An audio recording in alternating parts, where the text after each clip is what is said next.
What teen movie hits different when you're older and made you side with the adult later on in life? Sadly, The Wonder Years. I always couldn't believe that dad was real with his angry attitude from work. Now I understand. I'm maybe a year or two older than Fred Savage or Kevin Arnold, and I look a ton like him at that age. So he was like a weird alter ego when the show was originally airing. Now I'm married with 2 kids, and my first reaction to anything is the dad's go-to line. How much is it going to cost me? Metamorphosis complete. I watched 16 Candles recently, and I now do not approve of Samantha going anywhere near Jake Ryan. The movie Juno. Jennifer Garner's character is at first portrayed as a square, and then you realize she's a mature adult and her husband is the man-baby. Her performance is so beautiful in that movie. You can practically see her personal shame, her disappointment with a lot of her husband's ways, and her force of will in trying to keep these feelings under wraps. I always used to think she was uptight or a square, but now I see it's only due to the stress of what her life is and the need to present stability to the world. I'm not sure how much of that was me reaching, but that's what I got out of her performance now. The stress of knowing that a single wrong move can end your dreams of a child, or not even a wrong move, but the whim of a teenager. Although, of course, it was Juno's right to decide. Father of the Bride. Watching it as a kid, Steve Martin seemed like an old grump. Rewatching it as an adult, holy crap, he is the only sane person in that movie. Winnie the Pooh. Rabbit was never against playtime, but can you just not do it in his house or garden, you little hellions? And Pooh is some frat boy who eats all of Rabbit's frickin' honey. Rabbit hardly complains, oh my gosh. And then Pooh gets his fat butt stuck in the door, and the whole village or whatever has to help him out. Rewatching Scrubs, I realize I'm no longer a JD. I've become a Cox. I don't know that many people who liked the show actively thought of JD as their favorite character or anything, but he probably represents more people in real life than Cox does. I mean, I love Cox, he's a terrific character, but he would likely treat me with much more derision than he gives Zach Braff, because he secretly actually likes JD. The Lion King. I thought Zazu was just an old fun killer. What do you mean Simba can't be king? Why would he prevent the kids from going where they want? As an adult and father, I'm 100% Team Zazu. American Pie. As a new father, I hope to be like Jim's dad when my little one is a teenager. Caring, loving, and a complete embarrassment to them. He literally walked in on his son doing the deed with an apple pie on the kitchen table. What was his reaction? We'll just tell your mother we ate it all. He not only was chill about it, but covered for him. Has to go to the hospital after his son gets his hands glued to his groin and an adult film tape. Remains chill. Has to console his son after shaving his downstairs hair all over his expensive wedding cake. Remains chill. He is a frickin' bro. The mum in Ice Princess. So you have a daughter who has a talent for and seems to like physics and has a shot of getting into Harvard. This girl throws it away for ice skating where she's only been competing for less than a year, where if she gets injured, she's done, and when she reaches 30, she's pretty much done anyway. There's no way she's at an Olympic level at that point, and she'd need years of training. Not to mention, she tries to get into it about 10 years later than she should have in order to train. Based on the reality of the competition she's up against, this was way more likely to fail than succeed. Heck yes, I'd advise against it as well. Goob. Meet the Robinsons.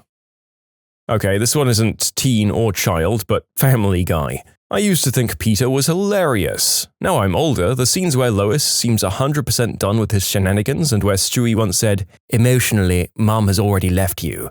I mean, I feel so awful for her. She got saddled with a man-child with the IQ of a lemur with brain damage who constantly undermines and undervalues her. Hell, every TV nag deserves better. Squidward do be making some good points. If I saw 2 idiots giggling in a cardboard box outside my house, I'd call the police. If I had an annoying coworker who was also my neighbor who also destroyed my house, intentionally annoyed me, and brought in a friend to make my life pure misery, I'd also be a bit sour. Mr. Wilson in Dennis the Menace. Seriously, screw that little miscreant and his parents that turn a blind eye to his shenanigans. Like, the Menace is literally part of his name and title. Though I did find it funny, but that's kind of irrelevant to anyone being a good person or who I align with. Hank from King of the Hill. I find myself saying, that's asinine more and more with each passing year. Why would anybody do substances where they could just mow their lawn? King of the Hill, while being super 90s, is honestly timeless. I rewatch that show every few years, and most of the lessons taught in the show stand the test of time today. Hank is similar to Red Foreman from that 70s show, where he represents a dad just trying to understand his son, who's from a different generation and upbringing than his own. Hank's a lot better and more tolerant than Red in my opinion, but that kind of generational difference and adapting to them will always be around. In Dirty Dancing, Jerry Orbach just wanted to have a family summer vacation, and instead learned entirely too much about his daughter's bedroom lives. Gene Wilder in the original Charlie and the Chocolate Factory. Stop, don't, come back. I don't necessarily identify with him, but from the out I knew he was the good guy, especially when he was such a wrathful angel, smiting the wicked and rewarding the good, and Grandpa Joe too for some reason. Diary of a Wimpy Kid. Bro, your mum just wants to stop being a housewife and have a job, and you complain that she isn't in the house anymore to be your personal slave? When you get home from school, you don't even greet her, you just give her your backpack, you little crap. Do one thing in your life, you frickin' donkey. Did you ever thank her for anything, Gregory? Dr. Doofenshmirtz. He's just trying to do something right and being a good dad. It sounds blasphemous to say about a movie I dearly love, and it's pushing the definition of teen, but Animal House. If you've got a fraternity destroying a campus and members that are flunking out, the dean has to do something. And when he tells Flounder, "Fat, drunk, and stupid is no way to go through life, son," well, he actually sounds concerned, and that's good advice. The Julia Louise-Dreyfus character and her husband in Christmas Vacation. Every day, my wife and I are slowly turning into them. I'm gonna say Daria. I used to be a disaffected teen too. All my problems were so huge, and Daria's parents just didn't understand. I watch it now, and Jake Morgendorfer is who I identify with best. He's supposed to seem silly and crazy and out of touch, but now I just see a guy who worries so much about providing for his family, dealing with insecurity about his masculinity, and trying to relate to his daughters any way he can, in spite of being completely baffled by them, because his hypermasculine upbringing left him ill-equipped to relate to girls. Poor Jake. He just wants to be a better dad than his dad, and in spite of his goofiness, I think he does an okay job. Rugrats. The parents were so young and just doing their best. I like that it was a group of neighbors that were best friends as well. I get really stressed out on their behalf now, especially the one where Dee Dee just wants to make it home before her banana tree she bought died in the car, but no one could get their crap together. I don't feel like the character of the parents was ever in doubt in those films or series. Even though they're all very different people, they're all very loving caregivers in their own different ways, and they respond with a lot of grace to the challenges of their little ankle biters. Chucky's dad is especially wonderful. Mr. Mosby from Sweet Life. Dude's got it rough. He's just trying to run a hotel, but these kids are hell-bent on sabotaging everything. And to make matters worse, they live there, so it's a daily occurrence. He was also made London's babysitter for so many years. Don't think that's what he imagined when he started working there. I can still hear London saying Prindle to this day. Damn, Mr. Mosby had a tough job. Ariel's dad. That line with her saying, "I'm not a child," or something along that. It kills me now. I agree with the dad, since she's still a teen and a young one at that. Look, I don't agree with King Triton on his actions of how he handled that situation, but more just that one statement of him and her fighting about her being a child. I admit as an adult it's infuriating when a kid actually says it, and it's frustrating because you know you've also been there, and they just don't have a way to know better. But that one scene was probably the moment I realized my childhood was over, when I agreed she is in fact a child. Twilight. Poor Charlie Swan. The guy was trying so hard to connect with his daughter after years of being apart. At some point he must have realized that she was only sticking around in Forks because of some guy, and not because she wanted to be there with her dad. That would sting, especially considering he was on his own. When I was younger, I rooted for Jim's shenanigans in the office. The older I get, the more I relate to Stanley and how he just wants to bide his time until retirement. Same here. I used to think I was a Pam. Turns out, now I'm a little older, I'm a Phyllis. And I realized I'm a Meredith. Oh, don't feel bad. I'm pretty sure I'm a Toby. Dirty Dancing. The dad was completely justified in not wanting his teenaged daughter to fraternize with a creepy adult male camp dance teacher.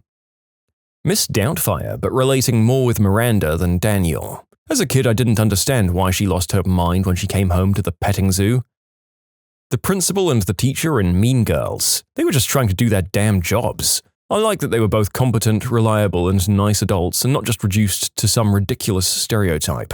A lot of older teen movies do that. Pitch Perfect. Anna Kendrick's dad is like, "Hey sweetie, excited to get your college degree completely free of charge?" Dad, you suck. I'm going to drop out of college and become a famous music producer. Okay, cool plan. How about you do that after you get your free college education? You can even study music there. No, I want to drop out now. I'm going to make it. You'll see. You can submit your own stories to be featured here on the channel. The story submission link is in the description below. Don't forget to subscribe to Am I the Genius? 10 things I hate about you. When the dad says, you're 18, you don't even know what you want, and you won't know what you want till you're 45, and even if you get it, you'll be too old to use it. At the start, you think he's over the top and nuts. But then you learn his wife left him with 2 daughters who are now going through high school, working a stressful job to care for them, and worried about them constantly. What if they leave him too? What if they get knocked up by a boy and he never sees them again?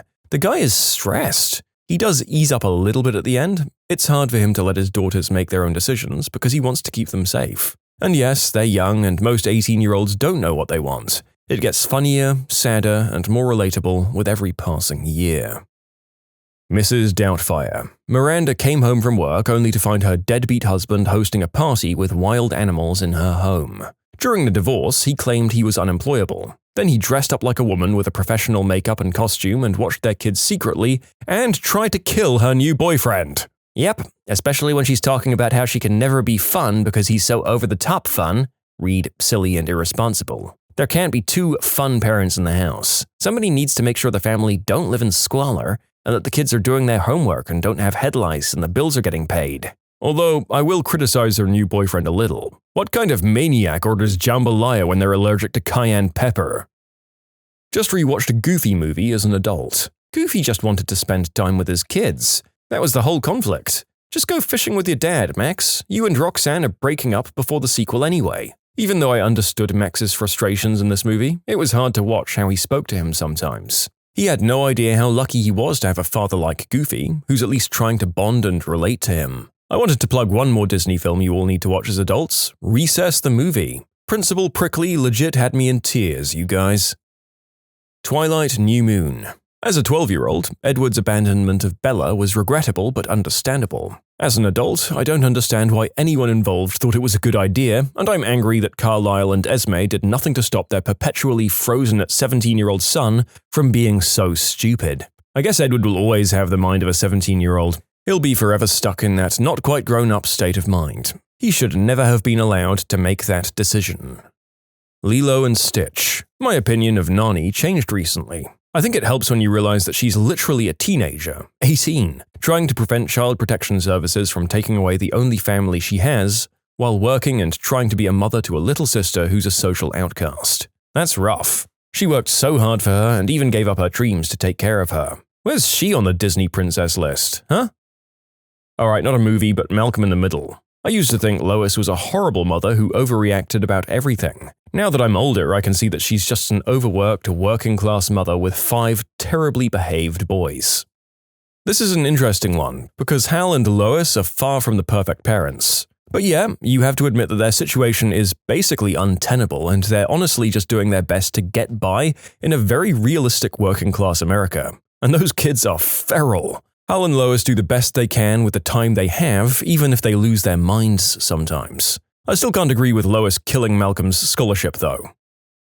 This part wasn't even included in the movies, but in Harry Potter and the Order of the Phoenix, there's one particular dialogue by Hogwarts' most loathed principal, Phineas Nigellus Black, which resonates with me till date. Young people are so infernally convinced that they're absolutely right about everything. Has it not occurred to you, my poor puffed-up popinjay, that there might be an excellent reason why the headmaster of Hogwarts is not confiding every tiny detail of his plans to you? Have you never paused, while feeling hard done by, to note that following Dumbledore's orders has never yet led you into harm? No, like all young people, you're quite sure that you alone feel and think. You alone recognize danger, and you alone are the only one clever enough to realize what the Dark Lord may be planning.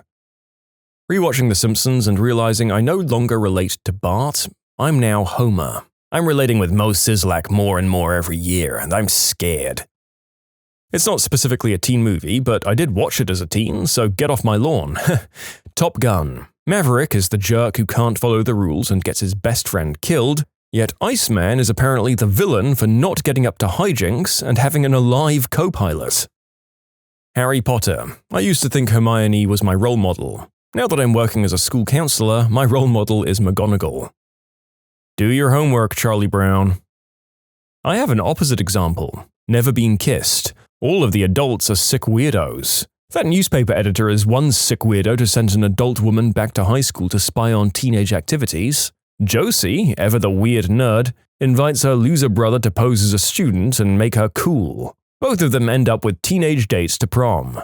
And what about that extra sick weirdo coach that hires her brother Rob to be a coach after they found out he was posing as a teenager and hooking up with a 16-year-old? Real gross, Josie Grossy. This is one of the many reasons Calvin and Hobbes is so great. You read it at 7, you see yourself in Calvin. Read it at 17, you see yourself in Hobbes. Read it at 30, and you see yourself in the parents. And it works phenomenally well on all of those levels. Bert from Sesame Street. The guy just wants to read a book and get some sleep. Revenge of the Sith, with the adult being Obi-Wan since he was the only actually mature and reasonable person in apparently the entire galaxy. While everyone else was out playing Game of Thrones and deposed the Chancellor, he was capturing a war criminal and freeing prisoners of war. Then he got called in to clean up Anakin's mess. And once Obi-Wan got back and found out what had been going on, he was gobsmacked. Like, I've been out here trying to rescue people and track down an evil general, and you guys are out here getting pregnant and hanging out with a Sith Lord. And what the heck were the Jedi Masters all doing? The dark side clouds everything. Difficult to see, the future is. No crap. Twilight. Charlie was trying so hard to keep Bella comfortable, all while having to deal with a lot of weird stuff happening around the city with little to no real information. That 70s show, and Red Foreman. The older I get, the more I realize that teenagers really do need a foot in their butt. Growing up, I hated Red for being an unreasonable tyrant who couldn't even listen to Eric's side of the story. I rewatched the series last year, and that man is a saint. Despite barely being able to feed his family, he agrees to take in an abandoned child. Buffy the Vampire Slayer. Still maintain it's a great show, but as a teenager I thought the mother was just so annoying, because Buffy had to save the world. But now I'm like, damn, her 16-year-old daughter is leaving at all hours of the night and telling her that she's got important crap to do? Yeah, no. You're staying home and also probably going to a psychologist. Also, if my 16-year-old daughter was chosen to be a vampire slayer, I'd go to the Shadow Men and the Watchers Council and be like, take these frickin' powers away from her now because she's not going to be slaying any demons. She's a child. Thank you. Regular show. I remember how much I hated Benson for being a raging old man most of the time. Then as I grew up, I realized that if I had a job like him and had workers like Mordecai and Rigby, I'd probably lose my mind too. Frozen. Elsa only has 3 years on Anna, who's 18, and yet she still knows that marrying someone you just met is a bad idea.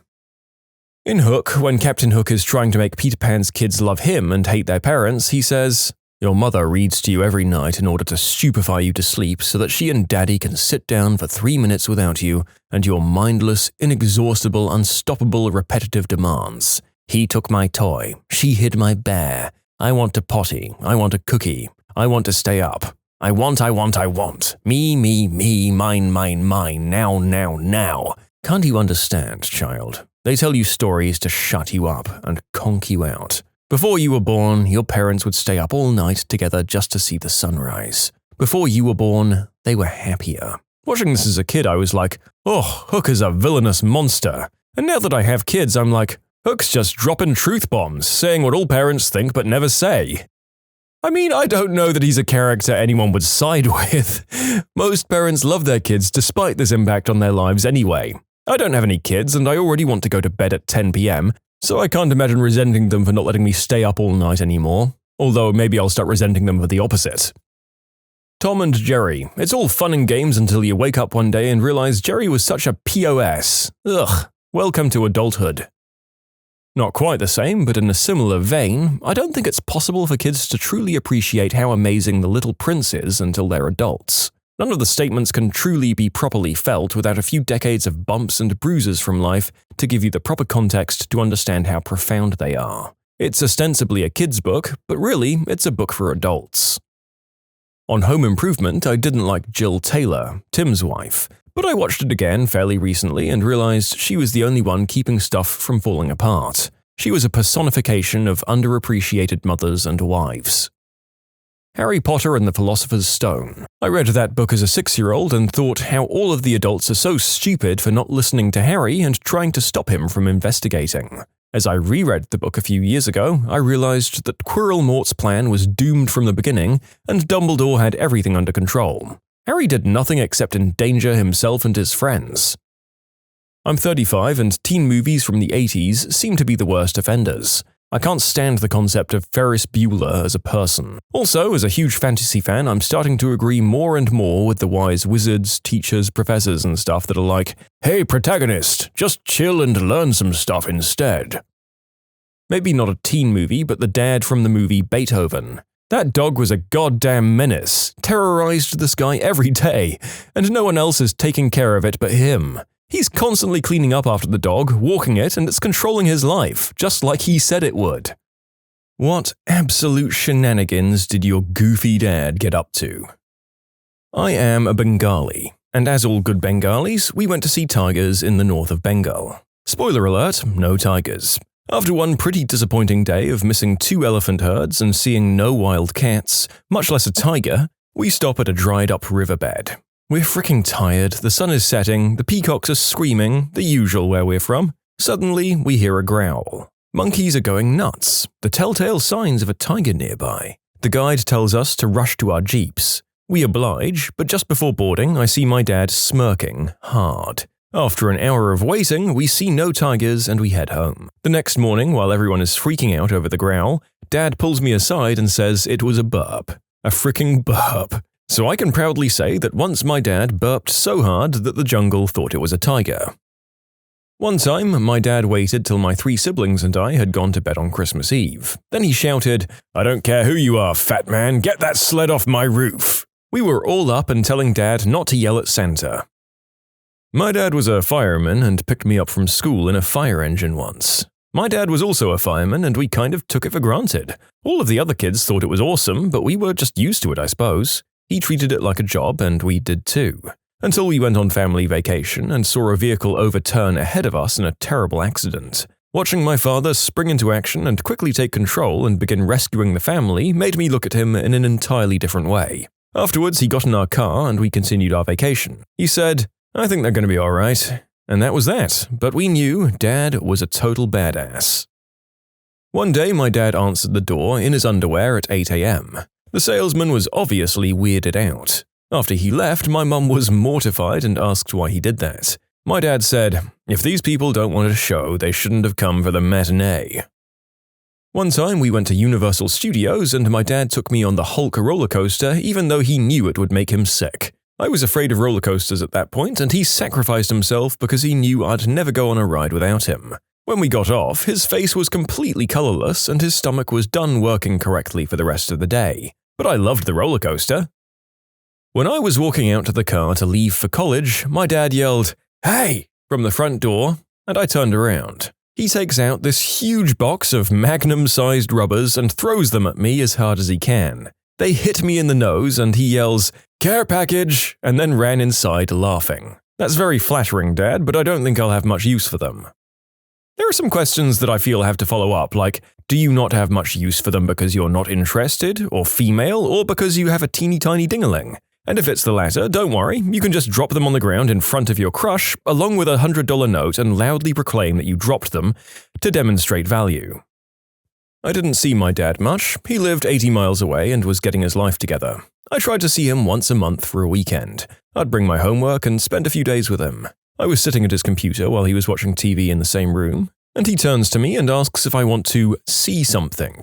He retrieves a cardboard box from his closet and sets it on my lap, and I open it. Staring at me in the face is a 15-inch, giant, girthy, purple marital aid. I look up to him with a confused expression, and he laughs out with a Cheshire grin. I'm going to make a lamp out of it. We laugh about it for the rest of the weekend, making dumb jokes. It was fun. But soon I leave for home and I forget about the jokes and the toy.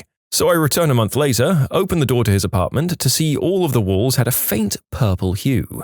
Looking down, I see this giant glowing purple Johnson suction-cupped to my dad's coffee table. I dropped my bags, slack-jawed as he steps up behind me and claps twice, and the lamps turn off. My dad had made a manhood-shaped lamp and then given it the clap. One time, my older brother and I were helping my dad cut down some trees in the backyard, and the chainsaw kind of stuck and my dad yanked it out a little too hard and hit my brother's leg. We all froze and looked at his jeans, which had 4 or so perfectly spaced holes, but no blood. He had managed to hit my brother's pants, but didn't get in far enough to hit flesh. The next words out of his mouth were pretty obvious. "Don't tell your mother." And we still haven't 20 years later. One time, just before I graduated high school, my dad sat me down to have a serious conversation about socializing in college. It turned into him telling me a bunch of crazy party stories and suggesting that the best way to make friends is to own a blender with a 100-foot extension cord, because his friends would go outside to play basketball or whatever, and he'd bring his blender out with them and make margaritas. We met so many girls because of that blender. People like the guy with the blender. My dad is a super serious and straight-laced man most of the time, and it totally caught me off guard.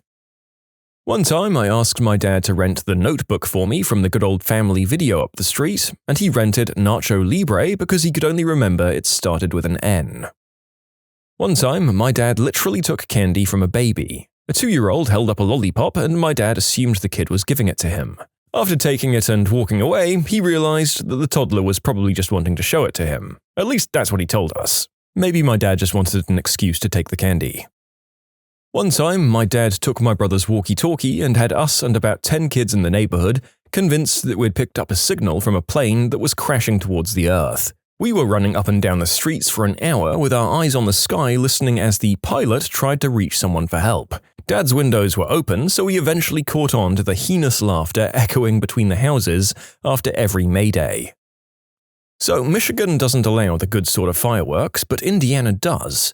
So every June, my dad would drive across the border and pick up a trunkful. One rather inebriated 4th of July, he reached in the back, pulled out what appeared to be an oversized confetti popper, and aimed it at the tree before pulling the trigger. It was not a party popper, it was his emergency flare. It got stuck towards the top of the tree and turned the whole neighborhood orange. The cops in my hometown wouldn't really turn out for reports of the good fireworks unless someone lit a car on fire or something, but they will definitely turn out en masse for an emergency flare. Dad went from drunk to drill sergeant in about 2 seconds. Somehow we managed to shove the entire stock of the good fireworks into the garage and used snow shovels to push the husks of the used ones into the parking lot across the street. When the 3 police cars and the fire and rescue truck showed up, us kids were playing with sparklers and Dad was standing with his hands on his hips, scowling at the tree. Why yes, officer, some punks were across the street lighting off Roman candles and huge fountains, and then they just ran off when one of their tricks got stuck in a tree. He was just about to call when they ran off. Don't they know that Roman candles are dangerous? They could have hit one of the kids. About 5 years ago, my dad accidentally cut 3 of his fingers off in our garage with a saw. My niece was only like 5 months old at the time, so growing up, she's never seen my dad with all of his digits. Anyway, when she was about 2.5, she noticed that one of his hands was different. So, one day she asked him, "Grandpappy, what happened to your fingers?" My dad looked down at his hand, all shocked, and said, "Someone stole them!" Her face had the look of pure horror, and she screamed, "Who stole your fingers?" My dad looked at my mum and said, "Grandmummy stole them." My niece ran up to my mum and started beating on her legs, searching her jean pockets to give her back Grandpappy's fingers. My dad, ladies and gentlemen. One time, my dad was sitting on the couch in our living room. Mum brought out a bag of sugar and asked him to open it. He opened it like it was a bag of Doritos, and I mean, it was everywhere. He was only wearing his shorts, so there was sugar in just about every square inch of his visible hair, as well as all over our carpet and couch. Took him 4 showers in a row to get it all off. This is the only feasible way for the narrator to ever be a sugar daddy to someone. Also, bags of sugar aren't hard to open. They're not even in plastic packaging most of the time. What was going on here? One time, my dad made me drive 3 hours from home to visit a nature preserve. He then began taking pictures of the birds there. Just one problem, the birds were plastic. Turns out the flocks had stopped migrating back to the preserve, so they put up plastic birds for tourists. The funniest part was how long it took him to listen to me telling him they were plastic. When I was 17, my crush arrived to pick me up to go hang out. He didn't come to the front door, he just honked from the driveway. So my dad got a bit mad at him. That's not how you treat a lady. Honking is unacceptable. And he didn't let me go out. He brought up that scenario repeatedly for years as a baseline for how my dates should treat me. He hated that guy. I got married a few years later, and my husband died a few years into our relationship. A few years after he died, I was joking with my dad about the guy honking his horn, and my dad looks at me and says, "Wait, that was the same guy?" Yes, Dad, that was the same guy. He'd never realized that I'd married the honking guy. I didn't know that he didn't know. My kids love that story, it's pretty hilarious. When the new Star Wars movies came out, we were in elementary school. My dad's company had booked the whole theater to see it on opening day, so we got to leave school early to see it. My dad, dressed up as Darth Vader, full costume with helmet and lightsaber, and snuck into our classroom and came up behind us saying, "Jimmy, I am your father." At the time, I don't think it was possible to be more embarrassed, but now I think it's pretty hilarious of my dad to do that.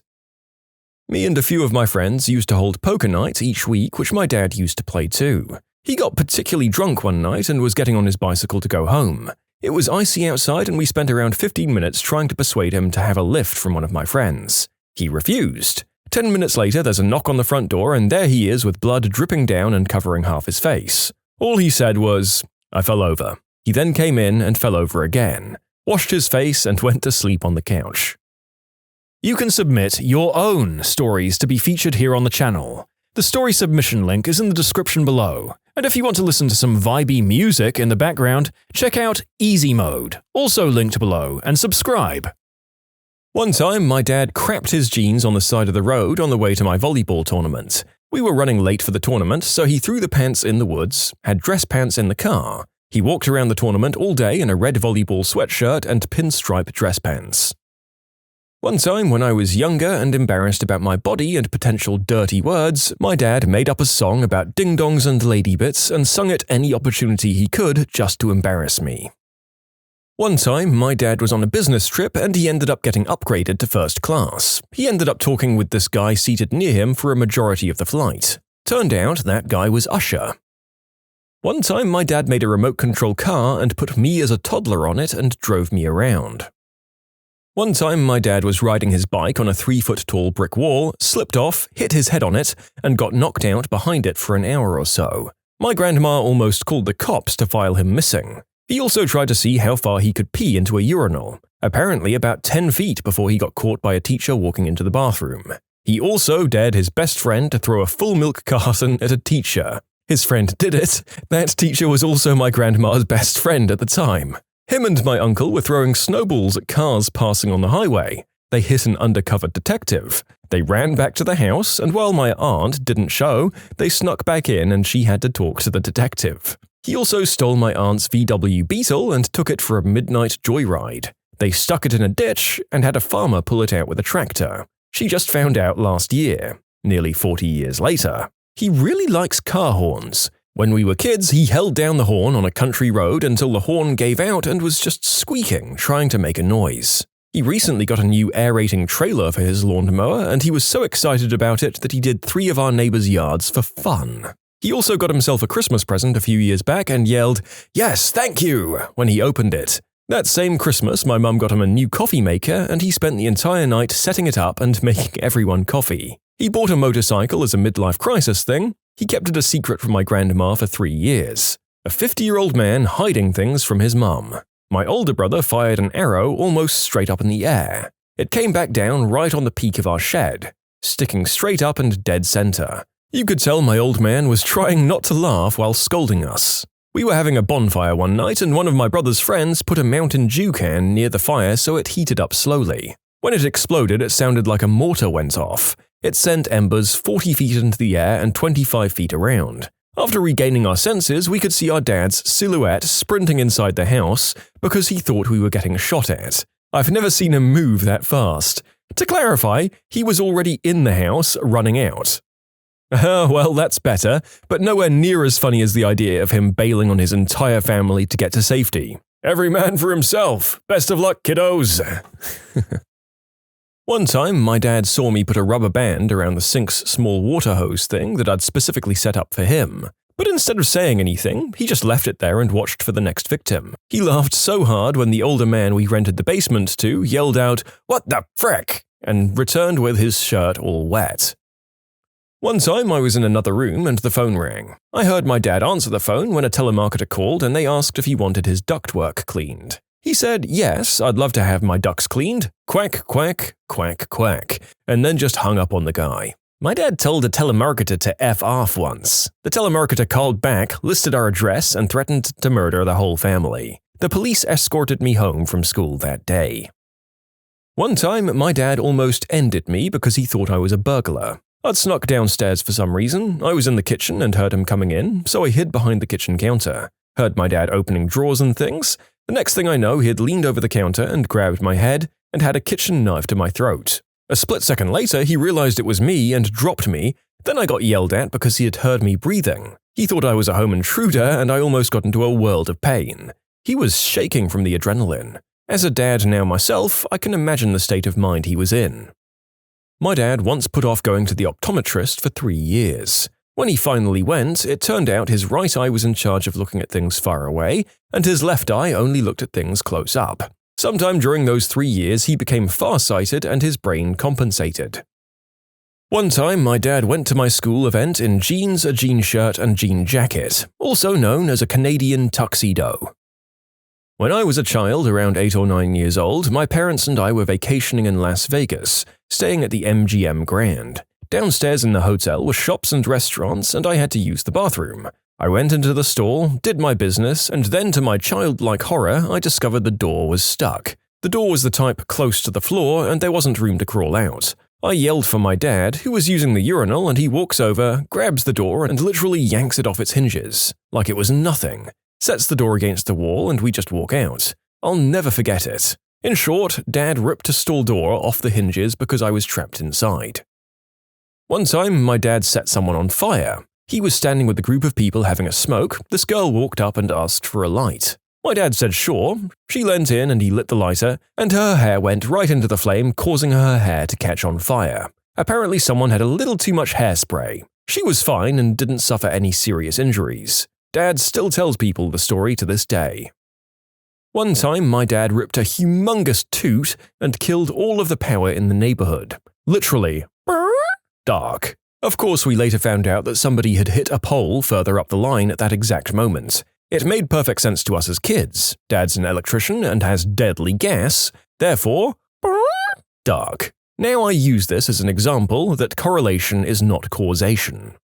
One time, my dad's pub in Africa was held up by 2 guys with firearms. They ran in, brandishing weapons, and one held his to my dad's head and demanded money. Everyone in the place froze up, scared that they'd somehow wind these guys up and they'd kill someone. My dad turned his head to look at the guy who had the weapon to his head and saw the little orange water nozzle at the end of the gun. So he ripped it out of the guy's hands and beat the crap out of him. The night watchman and security showed up and grabbed the other guy, who tried to make a run for it and handed his butt to him as well. In short, my dad's African pub was held up by 2 guys with water pistols, so he and security beat the crap out of the would-be robbers. One time, my dad lodged a huge splinter under his fingernail. He has huge hands, and the splinter entered under his middle finger, and the tip of the splinter was poking out of his knuckle. He fell to the ground and calmly asked for needle-nose pliers. After I handed the pliers to him, he yanked the splinter out and went back to work. Hardcore as F. One time, my dad cut his leg pretty bad, so he tore my mum's shirt off, wrapped his wound, and she drove him to the hospital. He also puts coffee in his oatmeal to kill 2 birds with 1 stone. One time, my dad called the phone at my work and asked me where I was and what I was doing. This is a dark story, but I still want to tell it because it really means something to me. After my mum and dad got married, my dad would often come home very late at night, very drunk. Almost every night, he'd be too drunk to function. My dad never thought twice about his alcoholism until my mother went into labor for the first time, and he was so drunk that she had to call our next-door neighbor to drive her to the hospital. My dad was too drunk to drive his wife to a hospital to give birth to his own son. Since that moment, he's never touched a beer. A little different from some of the other delightful goofs and blokes we've had, but this is a great story about how it's never too late to improve yourself. Good on ya, former boozy dad. One time, my dad took me to my college orientation back in '98. I grew up in an urban setting and wanted to mix it up, so I decided on an undergrad school in a very rural area. Read, not a lot of diversity. My dad's the best and always wants to goof around. We had this Jeep growing up that we called Little Blackie because it was, well, little and black. A running joke was that any time any of us in the family saw a similar-looking Jeep, one of us would yell, Hey, look, it's little Blackie. I bet you see where this is going. We're walking around campus and sure enough there was a Jeep parked within sight. My dad starts yelling, "Hey look! Little Blackie! Little Blackie!" Of course, the only African-American kid on campus was walking right in front of us. My dad was oblivious and just kept right on yelling. The poor kid looked at me in disgust and I was so very mortified, I just wanted to disappear. I ended up becoming really good friends with him later in my freshman year, and after I explained the whole story, he laughed really hard. Thank goodness. I still cringe thinking about it though. When I was younger, I was a pretty high-level swimmer, so my mum would take me to events all over the country, leaving my dad and 10-year-old brother at home. I remember one time we went up north for a few days, just after we'd had our house insulated. Now, I don't know if you've ever seen what they do, but they essentially drill holes in your house and squirt insulation inside. It leaves loads of cream-colored spots all over the walls. Now, I remember just before we left for the event, my mum looked at my dad and said, "Make sure you paint the house." To which he replied, "Of course, dear." Fast forward 3 days, we're rolling up the drive at about midnight, towards a house that's now been floodlit. Multiple lights are now pointing at the White House with massive pink spots, with my dad and my 10-year-old brother stood on ladders covered in pink paint, looking very happy with themselves. Of course, after that, she was more specific with her instructions. She was not happy at the time, I can tell you. How did you use malicious compliance to absolutely wreck someone? My brother-in-law worked for UPS for 17 years. He was a bit of a joker and was constantly getting in trouble for coming to work with crazy hair colors or cornrows. He was a big Italian guy and was told it wasn't appropriate. It was always something, but they couldn't say anything about him wearing sunglasses. So his little rebellion was that he'd wear the most outrageous sunglasses he could think of. Ones shaped like giant red lips, guitars with the stems sticking up, purple ones with rhinestone hearts on them, anything for a laugh. After a while, people knew him by his glasses. If someone said they lived in a certain area, I'd say, "Oh, my brother-in-law is your UPS man, the guy with the crazy glasses." And their reply would almost always be something like, "Oh, John, yeah, I love that guy. He's funny." He passed away 4 years ago. He was hit by a drunk driver while he was out walking one night. When we attended his funeral, all of the guys from work came dressed in their browns with crazy sunglasses on. His best friend gave his eulogy wearing a pair of neon green glasses, 3 times the size of his face, and the pastor even borrowed John's guitar glasses when he went up to speak. After his funeral, we counted, he had over 200 different pairs. What started as him just being a pain in the butt to his boss, ended as a tribute to his character in life of always wanting to make someone else smile. My boss is a huge D-bag. All he does all day long is walk around and make sure everyone has their shirt tucked in, and generally be a negative Nelly who everyone hates. So I came into work on my birthday the other day and my friend runs up to me and yells, "Kevin, happy birthday!" right in front of my boss's office. He looks up and says, Kevin?" I'm thinking he's going to say happy birthday since he's no doubt heard her. Instead, he says, "Yeah, go ahead and tuck your shirt in, okay?" And he does the hand signal like he's tucking in an imaginary shirt. So I say, "Okay, no problem. I just have to put my stuff down real quick and I'll take care of it." So I walk over to my desk, which takes approximately 7 seconds to get to. I put my stuff down, and as I'm doing it, he comes up behind me again and says, "Kevin, I said tuck in your shirt." So I quickly tuck it in, and as he's walking literally right by me, I say, "Sorry, I just had to put my stuff down first." And he walks away like I never said a word. For the record, I work in a call center, so no customers actually ever see us. Also, this was more the proverbial straw that broke the camel's back in this situation. This guy had been steadily cutting our pay since he got the job, and everyone hated him more for that than anything. We used to have no dress code whatsoever, so the following is just a way of getting things back to the way they used to be. Immediately, I bust out my HR manual and check out the rule on tucked-in shirts. Turns out you must tuck in all shirts except a Hawaiian shirt or Gayabira shirt. So, I took my butt to Walmart and bought 10 of those motherfrickers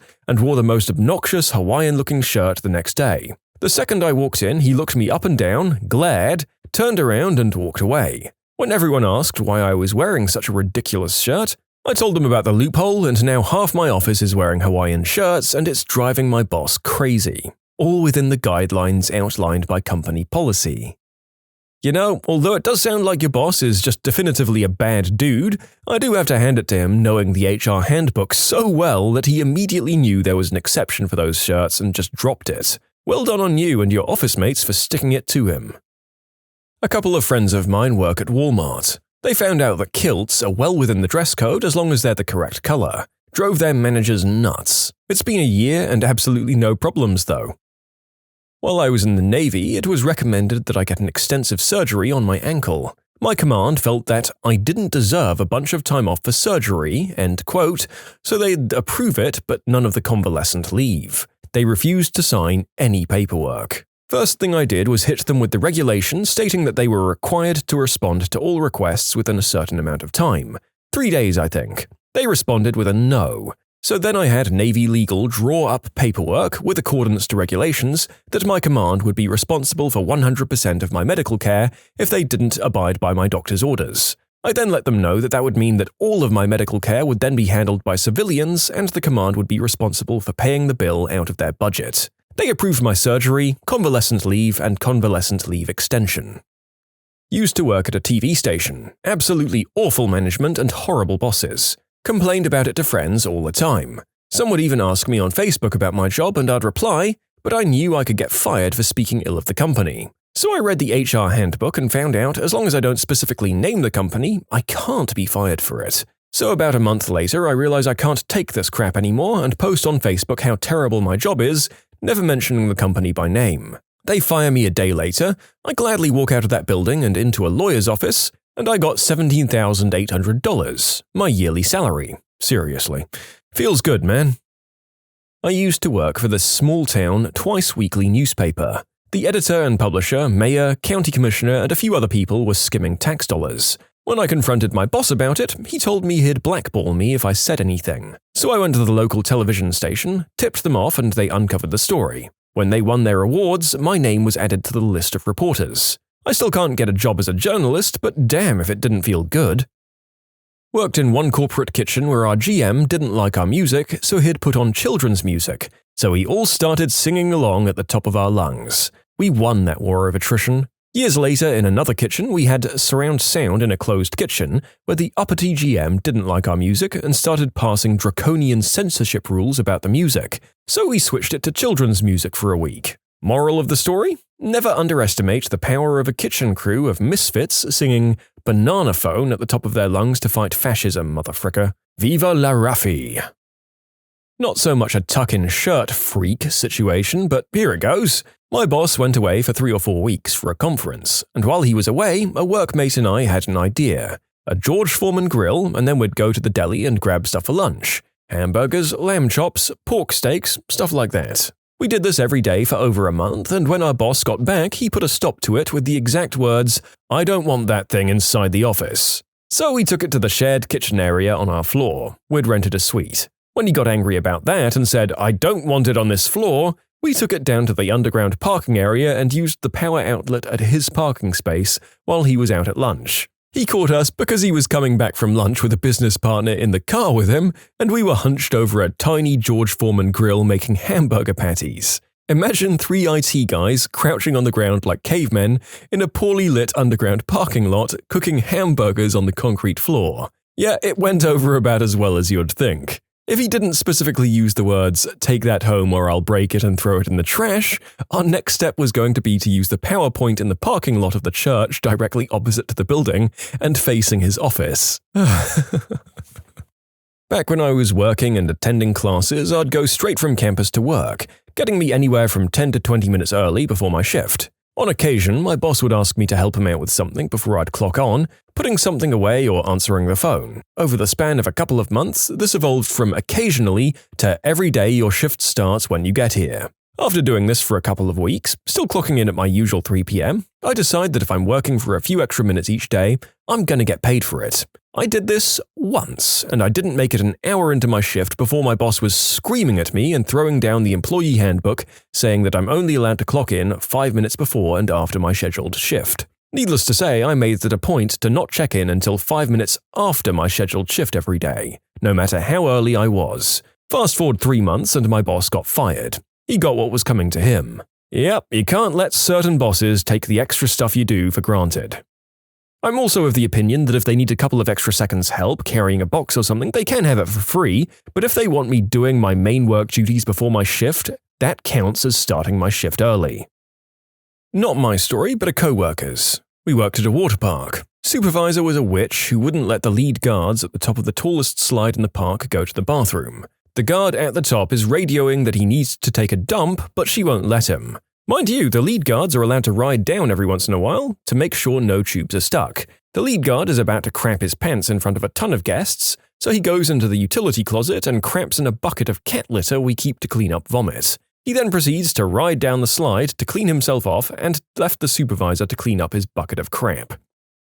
My father was working in a post office in the early 80s. It was an unusually hot day, 85 degrees Fahrenheit inside. There were no fans available, so it was crazy. Men weren't allowed to wear shorts, but Dad came to work wearing shorts which covered his knees and part of his shins, figuring that would be fine. It wasn't fine, and his boss sent him home to change. He returned in his grandfather's bonjour from the late 19th century, top hat and all. The boss kept asking if it wasn't a little hot in that suit, but he said he was fine. Not work, but school. I'm a senior in high school, and one day a bunch of senior guys decided to start Tank Top Tuesday. Every Tuesday, about half the senior guys would come to school in a tank top. Our school had no rule about tank tops except that the straps had to be at least 2 inches thick, so we didn't anticipate any problem, especially considering girls at our school wore tank tops all the time. After the first instance, the school announced that boys were no longer allowed to wear tank tops, and when questioned why, they claimed that the visible armpit hair was a distraction that inhibited learning. The following Tuesday, we all went to school wearing tank tops and sporting shaved armpits. In short, school claims guys can't wear tank tops because armpit hair is distracting. Next day, half the senior guys show up in tank tops with shaved armpits. At a former workplace, the dress code changed. Men were no longer allowed to wear shorts. Women could wear skirts. I started wearing a kilt because skirts were okay in the rulebook. You can submit your own stories to be featured here on the channel. The story submission link is in the description below. And if you want to listen to some vibey music in the background, check out easymode, also linked below, and subscribe. Not work-related, but school. In high school, I wore a t-shirt advertising a website that gave out free contraceptive. I was called down to the principal's office for 3 or 4 hours. My cool teachers thought it was awesome in the AM classes, and I was told I was promoting abhorrent behavior. I posited that I was in fact trying to prevent unwanted pregnancies. I lost my fight and was told I had to leave if I didn't have another shirt. Rather than leaving, I put a sticky note over the M in the problematic word and spent the rest of the day annoying faculty about fantastic lakeside condos that were being given away for free in freecondos.com. When Circuit City was still in business, I worked in the warehouse.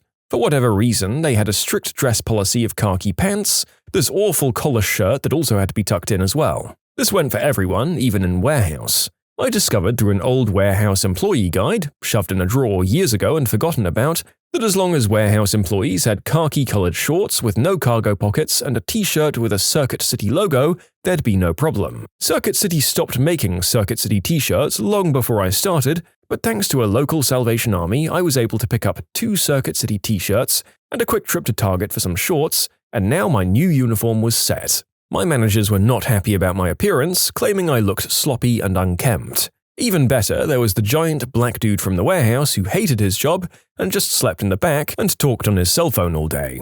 When he found out about this new rule, he too had some old Circuit City t-shirts and joined in. Management hated us working together. I miss Circuit City. At my old school, they had rules about hair length, mostly for guys, and our teachers got pretty uptight about it. The only hard rules were that they couldn't pass our eyebrows or the collar area. Being the witty D-bag I was, I used a crap ton of gel to slick up my hair and do obnoxious things with it. It was all raised, so it never crossed my eyebrows or collar. I got away with it for 2 months until the principal changed the rules. All just because of me. Working at Big 5, there was a policy that men had to be clean-shaven or have a mustache. No beards or goatees or starburns. I cannot wear a mustache without looking like either a prevert or an 80s adult film star, but I hate shaving every day, so I grew out the biggest, creepiest Hulk Hogan stache ever witnessed and wore it proudly for the entire time I worked there. I work in food service. My job created a rule one day that one's hair cannot touch one's collar. I have rather long hair, but I always kept it in a braid and wore hats anyways. I was informed of this rule about 2 hours before the end of my shift and told that I had to comply immediately because I was breaking health code. I politely informed them that no, I was not, This was store policy, but I'd be happy to come in with my hair up the next day. I didn't think that was unreasonable. It takes a while. Not to mention pins and hair products and stuff to keep my hair up. That was not good enough apparently. Now. So I punched out for a break, brought rubber bands and floral wire, made 8 brands with the hair wire woven in, and stuck them in every direction. My boss saw me and began screaming. I calmly told him my hair wasn't touching my collar. In short, long hair not allowed to touch collar created obnoxious hairdo within regulations. Haha, and that, children, is how we had Edward Scissorhands working in our restaurant for a day until management caved. Good times, good times.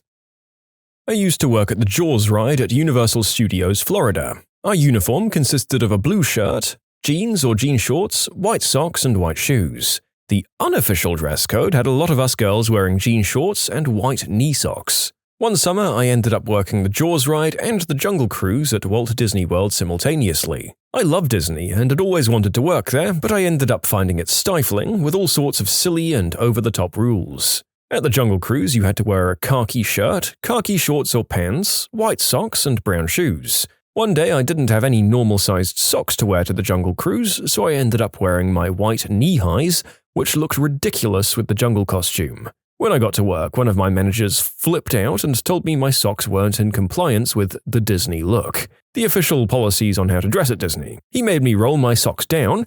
It looked like I was wearing little white life preservers around my ankles and looked more out of place than they looked originally. I was annoyed, so when I went home, I scoured my Disney look booklet for the policies pertaining to socks. All I could find was that socks had to be long enough to cover the ankle bone. There was no maximum height. Heck, I could have worn the white tights under my khaki shorts if I really wanted to. The next day, I wore my knee-highs again as a small act of rebellion. The same manager was there and he flipped out. He actually pulled me into the office to write me up, but before he could get me to sign the paperwork, I pulled out my copy of the Disney look and showed him that, while incredibly silly-looking, my socks were perfectly acceptable and that I'd continue to wear them like that. And so I did. I looked stupid, but I didn't care. Working for Disney wasn't a pleasant experience in my opinion, and it was very liberating to know that I could at least wear my socks however the heck I wanted to. My boss told me, "You have to cover Joe this upcoming weekend, both days, since everyone else said no." I said, "How do you know I'll say yes?" And he said, "You have to. There's nobody left." I said, "You're wrong. I'm left, but I quit. Now there's nobody left." He was speechless. His expression was priceless. I stood there about 10 seconds and said, "I'm walking away now," and I left. Thank God this happened the day after I'd secretly secured a better job. Probably one of my fondest memories. When I was in the army, I pulled my car up to an ATM on base to get cash. 4 guys piled out, leaving all doors open. While getting my cash, from somewhere behind me someone says, "You actually drive that frickin' piece of crap? I should call for a tow truck." Without bothering to turn around, I yelled back, "Frick you and your tow truck." I never did see who it was, as he was gone by the time I had my money. Next day, my squad leader calls me aside and asks me if I told my staff sergeant, P, to go F himself yesterday. And I had to admit that yes, I probably had. So I was in trouble. I had 3 other witnesses who were interviewed and signed sworn statements to the fact that I'd told a staff sergeant to go F himself and a tow truck. I was given the opportunity to read the incriminating statements before I made my own, just to point out that there was no point in lying. That's when I found out that only one guy had even known who it was because he was in civilian clothes, not on duty. So my statement detailed an aggressively profane and hostile person in civilian attire, identity unknown to me, whom I found to be acting irrationally and attempted to diffuse further confrontation by, quote, responding jovially in kind fashion. The beauty was that without reading the other statements, I'd have been unable to mesh my version of events so perfectly with the bland facts the others reported. The key point is, under the Uniform Code of Military Justice, there is no such thing as disrespecting a non-commissioned officer, only insubordination, which is very clear about being in uniform. At this point, everyone decided the best thing to do was sweep it under the rug, as Staff Sergeant P had far more to lose than I did, and magically everything went away. P continued to be a jerk to me at every opportunity, so I made a point of yelling, "Hey, P, frick you," whenever I saw him out of uniform. Eventually, my squad leader asked me to stop as a personal favor to him, so I did, but it was fun while it lasted. I went to a Catholic college and they didn't allow members of the opposite gender to spend the night in a dorm room. I made a huge case that they were discriminating against heterosexuals, and that rule miraculously disappeared the next year. I used to work at a lingerie store as an assistant manager, so I had to dress nice and look professional. All the other girls wore huge heels and always ended up complaining about how sore their feet were at the end of their shift, and I always wore flats to avoid having sore feet. They were still nice, stylish shoes, but they didn't have towering heels on them. My manager always used to get mad at me for not wearing heels and tried to claim it was part of dress code. I looked it up and showed her that it didn't say anywhere that I had to wear heels, just that I had to wear acceptable work attire, or something like that, and she tried to tell me it was an out-of-date dress code or something, so I'd tell her that she should get an updated one then. Eventually, she brought head office into the argument, and the provincial manager was trying to tell me to wear heels to work. I told them they'd have to pay me more than minimum wage to ruin my feet. I did not get a raise, and nobody ever told me to wear heels to work ever again. Look, I know some women who like to wear heels whenever they can, but you really can't force employees on a sales floor to rock something that uncomfortable all the time. It's just not cool. You could definitely get Department of Labor on your butt if you put that in your handbook, which is likely why they weren't able to. Okay, on the flip side, I'm the boss enforcing the policy. When I took over the department, the old boss told me that the reason the place looked like crap was because when he asked a sales associate, who was on base pay plus commission, to clean or put up stock, they claimed it wasn't in their job description. The main boss backed them up, calling it a technicality. I pulled out the description and read out, "Other duties as assigned by the manager," on the last line. 2 out of 9 of them quit. My department is now clean and stock is always up. Sales are consistently up. I'm cool with that.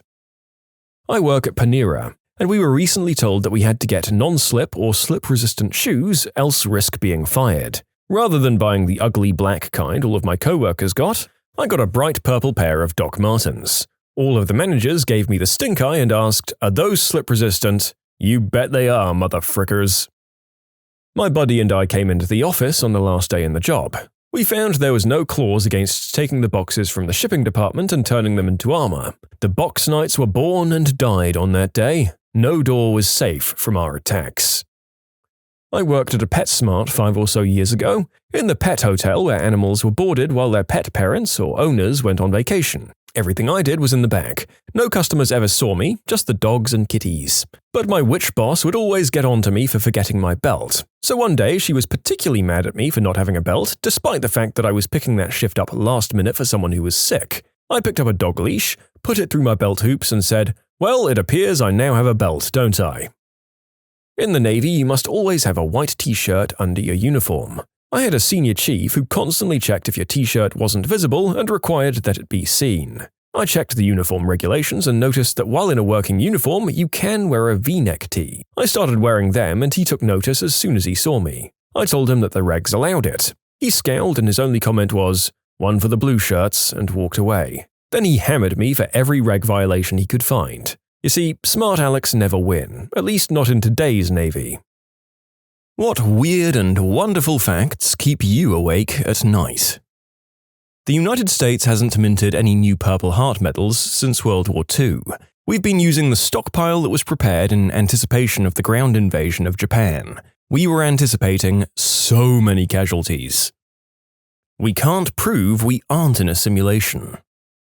Schizophrenia's hallucinations are shaped by culture. Americans with schizophrenia tend to have more paranoid and harsher voices or hallucinations. In India and Africa, people with schizophrenia tend to have more playful and positive voices. There's a really new treatment called avatar therapy. It has a computer character mimic the particular person's malicious hallucinations, but gradually over time its voice and expressions become more friendly and controllable by the patient. Apparently, this treatment has the effect of giving the patient more control over the hallucinations and either getting rid of them completely or making the hallucinations more positive in nature.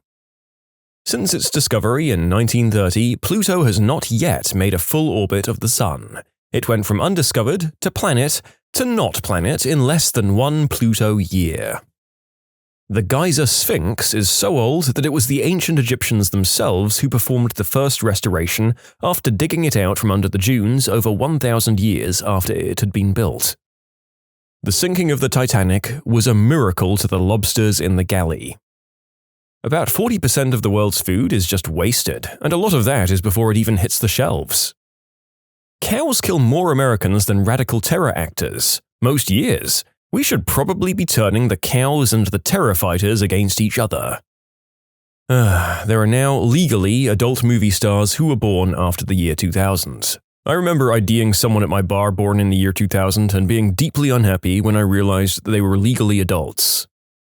All 6 of the stars of Friends negotiated 2% syndication rights for the show. Friends still makes about $1 billion yearly through reruns and Hulu and the other services. All 6 of the Friends collect a $20 million check annually. Yes, that means David Schwimmer still gets $20 million a year for doing nothing. So, when you're alone in your one-bedroom apartment, watching Friends and snickering about how all of them are losers who haven't been famous since, there's a reason why. They don't have to work, ever again. Well, this comment was written before the sad passing of Matthew Perry, but in aging has provided us with yet another example of the proven fact that being rich doesn't necessarily make one content or happy, and often does the opposite.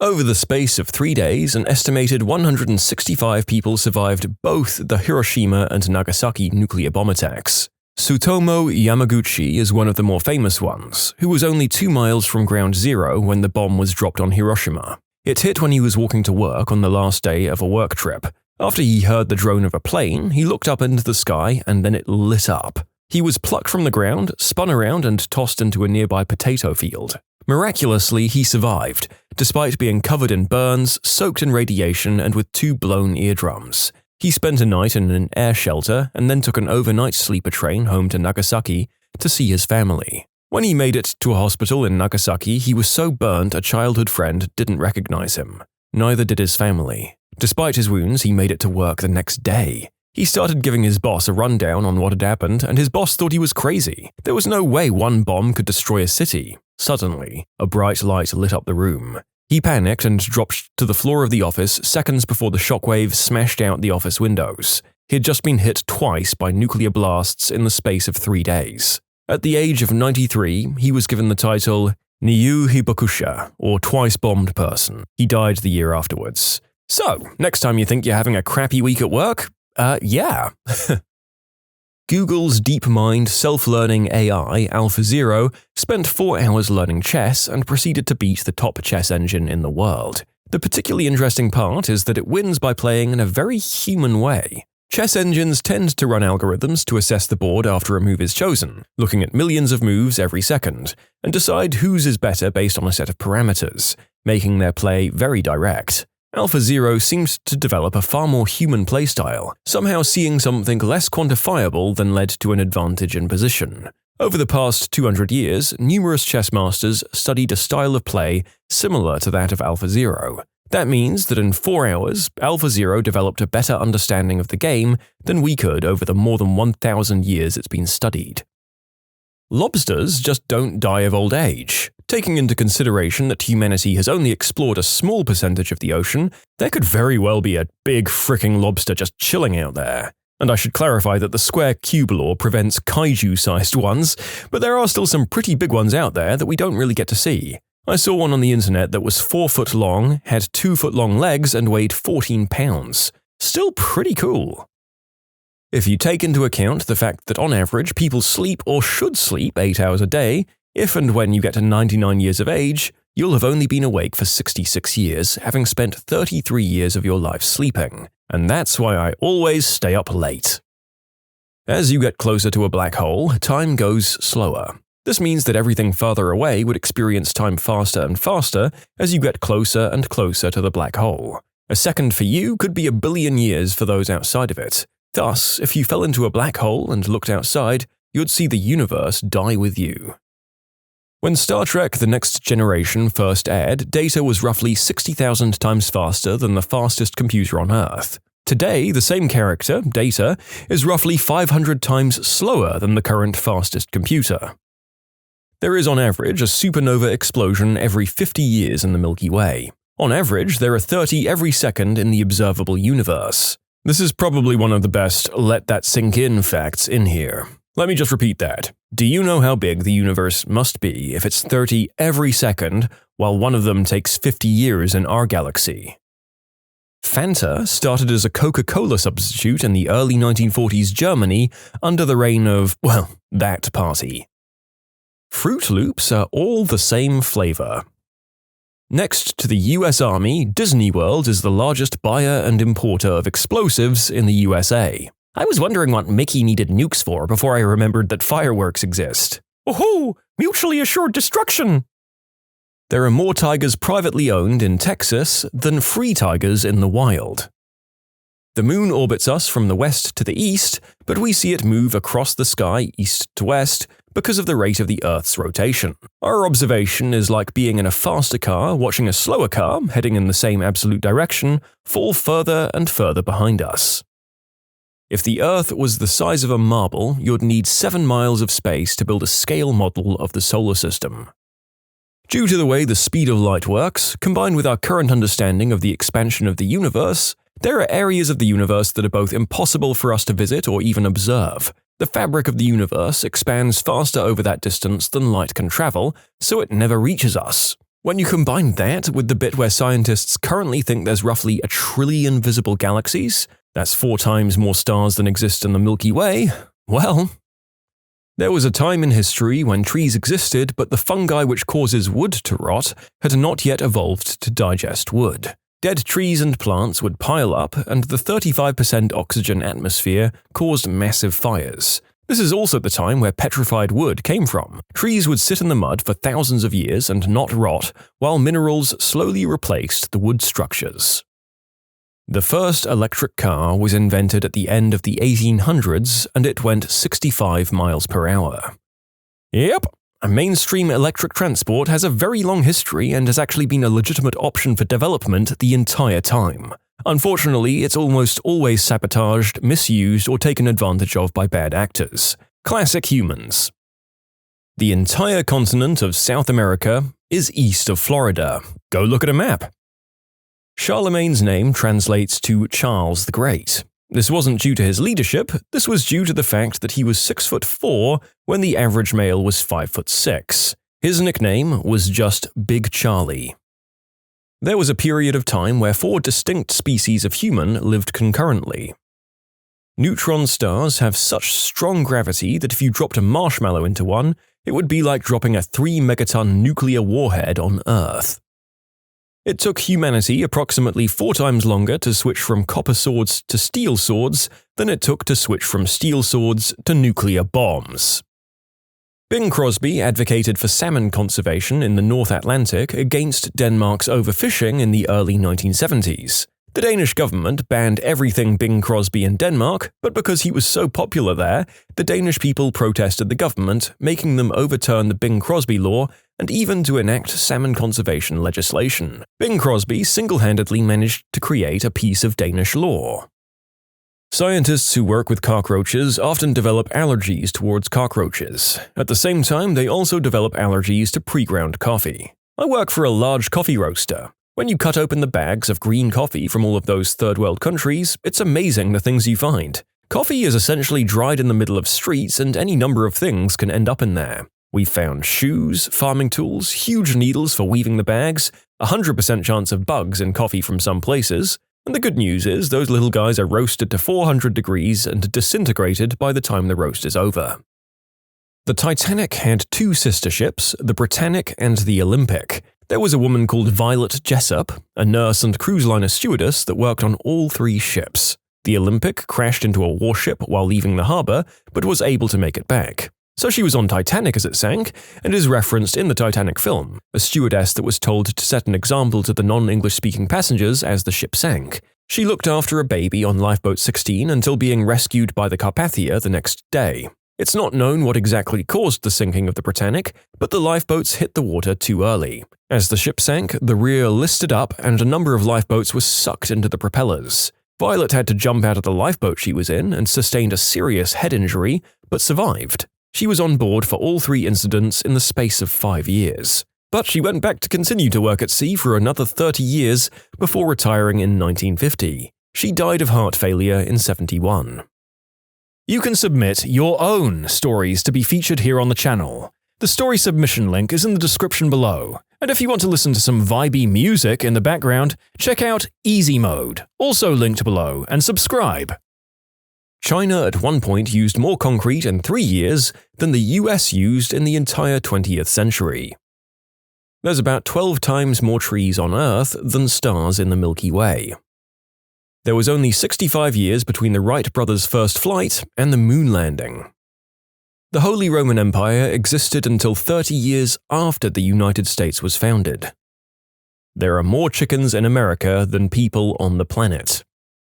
Gwen Stefani is older than Ted Cruz. Didn't believe it, Googled, and it's true. That crap is bananas. When NASA pitched the idea of the Voyager mission to Richard Nixon with the idea of touring the outer planets, he was told that the last time it was possible, Thomas Jefferson was in the White House. The particular planetary alignment that Voyager 2 used on its journey occurs only once every 176 years. Your bones are wet. If the Sun were scaled down to the size of a white blood cell, the Milky Way galaxy would be the size of the continental United States. The vastness of space is mind-boggling. We are closer to the 2050s than the 1990s. If you live in the USA, you have better odds of dating Taylor Swift than dying of bird flu and Ebola combined. Oh, now you're just trying to scare us. In the span of the Star Wars sequel trilogy, the Cleveland Browns won one game. The man who invented the Frisbee was cremated and turned into a Frisbee. Anne Frank and Martin Luther King were born in the same year, and Queen Elizabeth and Marilyn Monroe were born 1 month apart.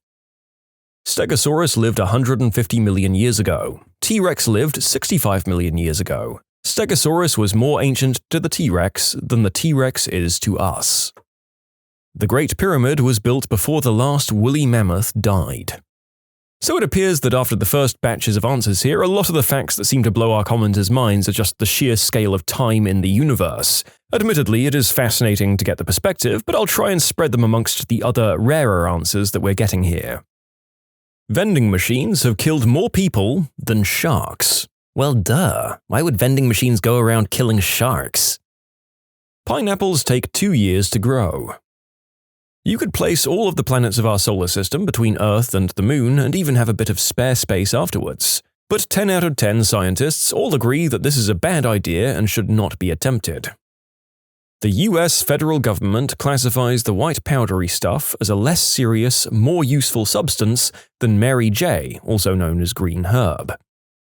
When humans first started farming, blue eyes in humans hadn't evolved yet.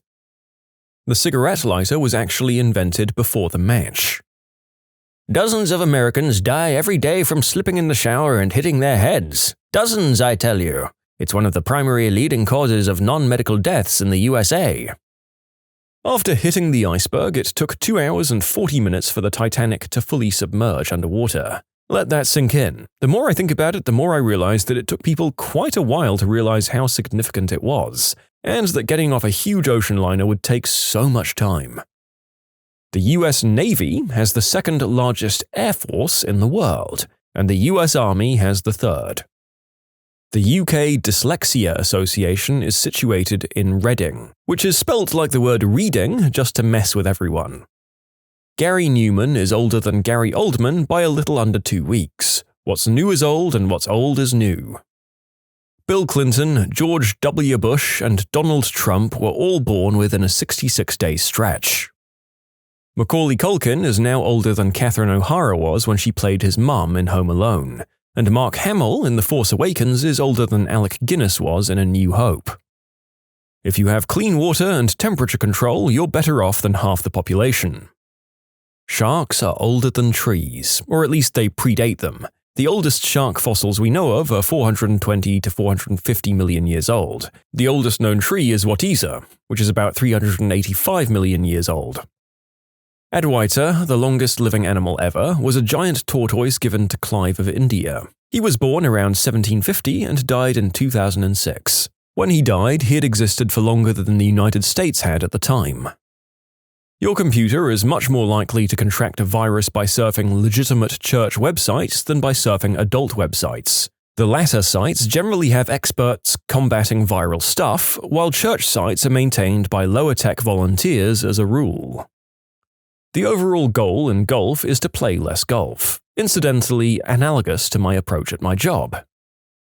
Oxford University is actually older than the Aztecs. Let me explain. The University of Oxford, informally Oxford University or simply Oxford, is a collegiate research university located in Oxford, England. It has no known date of foundation, but there's evidence teaching goes as far back as 1096, making it the oldest university in the English-speaking world and the world's second oldest university in continuous operation. It grew rapidly from 1167 when Henry II banned English students from attending the University of Paris. After disputes between students and Oxford townfolk in 1209, some academics fled northeast to Cambridge, where they established what became the University of Cambridge. The two ancient universities are frequently jointly referred to as Oxbridge. The Aztec Empire, or the Triple Alliance, began as an alliance of three Nuhua, Altepetl city-states: Mexico, Tenochtitlan, Texcoco, and Tlacopan. These three city-states ruled the area in and around the Valley of Mexico from 1428 until the combined forces of the Spanish conquistadors and their native allies under Hernan Cortés defeated them in 1512. France was still using the guillotine when the first Star Wars film came out. To be in the top 1% of Americans in terms of income, you need to rake in about $400,000 a year, rounded off to about $1,000 a day. The US dropped 26,172 bombs in 2016. That's almost 72 per day. That's about 3 bombs an hour, every hour, for the entire year. In 2017, the US had already dropped more bombs than that by September.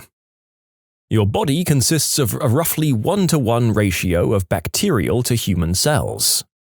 Tasty, tasty. You hear that, folks? We're about 50% germs. Remember to eat enough food to share with everybody in your body. If you make the choice not to have children, you're the first person in your direct ancestry, all the way back to the first humans related to you, to do so. Actually, you'd be the first organism in your line not to reproduce all the way back to the very first organism 4 billion or so years ago. A real trailblazer. Great fact. The Teotihuacan pyramids, known to be the most architecturally significant Mesoamerican pyramids, were not built by the Aztecs. The Aztecs found them abandoned, settled there, and gave them their names. The origin of their founders are still a mystery. I studied Mesoamerican cultures in college for some reason, and it's not that great of a mystery. There's not a consensus on what the people called themselves because they'd vacated by the time the Nahuatl or the Aztecs arrived. However, it's pretty safe to say its founders were from around the mountains of northern central Mexico, and archaeologists actually know quite a bit about their culture. It's amazing and also terrifying knowing that a civilization capable of building something like that could just vanish without a trace. It's the same thing with the canal system in Arizona. It was built by a native tribe and abandoned, and no one knows why. Being able to move all of that water around the desert was and is an incredible infrastructure achievement, and then they just left. The majority of the first American settlers only survived their first winter by eating their dead children. I mean, it makes sense. Have you tried eating them while they're still alive? Astronomer here. I always like that the coldest place we know of in the universe is on Earth. Even a dense dust cloud in space, aka the coldest spots we know of, are a few degrees above absolute zero, the coldest temperature there is. In laboratories on Earth, however, it's quite common to get a few fractions of a degree above absolute zero for experiments. Ergo, you don't remember being born or most of the first year of your existence. All you know is one day you just started existing and taking in experiences and memories. Scientists haven't found out one particular brain component responsible for consciousness. There is no physical proof of consciousness, it just is. All that stuff you learn about in history class about civilizations rising up and dying out, and about certain groups killing off others and taking over their lands, that stuff is still happening right now. Snipers are supposed to camp. The overwhelming majority of hands you've touched in your life have had a man's eggplant in them at one point. About 1 million people die every year from mosquito bites. That's 2,700 per day or 100 every hour. Think about how many must have died since you first started watching this video. Cleopatra was born closer to the moon landing than when the pyramids were built. A single iPhone today is more powerful than every computer NASA had combined in 1969 during the first lunar landing. They got people to the moon using slide rules. Red, green, and yellow peppers are just the same plant at different levels of ripeness. How is this not upsetting to everyone else?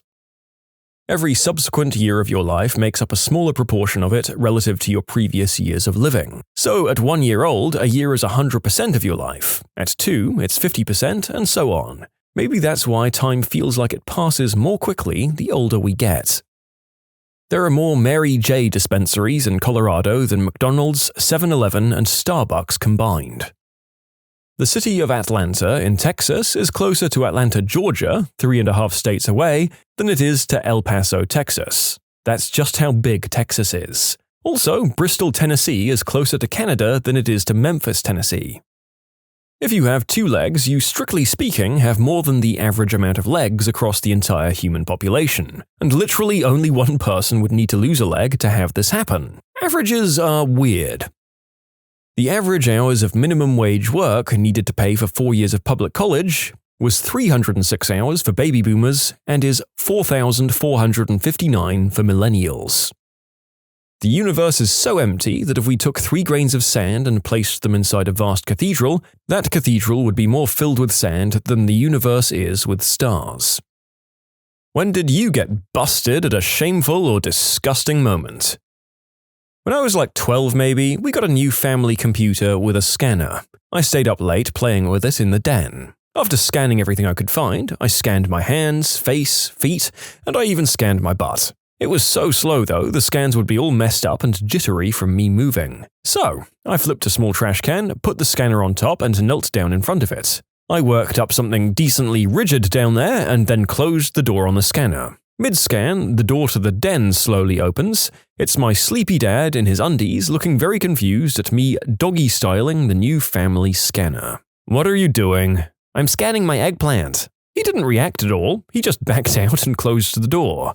It was 5 seconds of my life maybe, but it haunts me. I think about how I just plainly stated my activity in a sort of defiant, "Well, what the hell do you think I'm doing?" kind of way, but also chose the medically correct term for my manhood, which didn't match the tone. Obviously, I had to say eggplant for YouTube. Like, as a kid, I could have said wee-wee or junk or whatever, but I said the P word. When I was 17 or something, I was watching an adult flick in the middle of the night.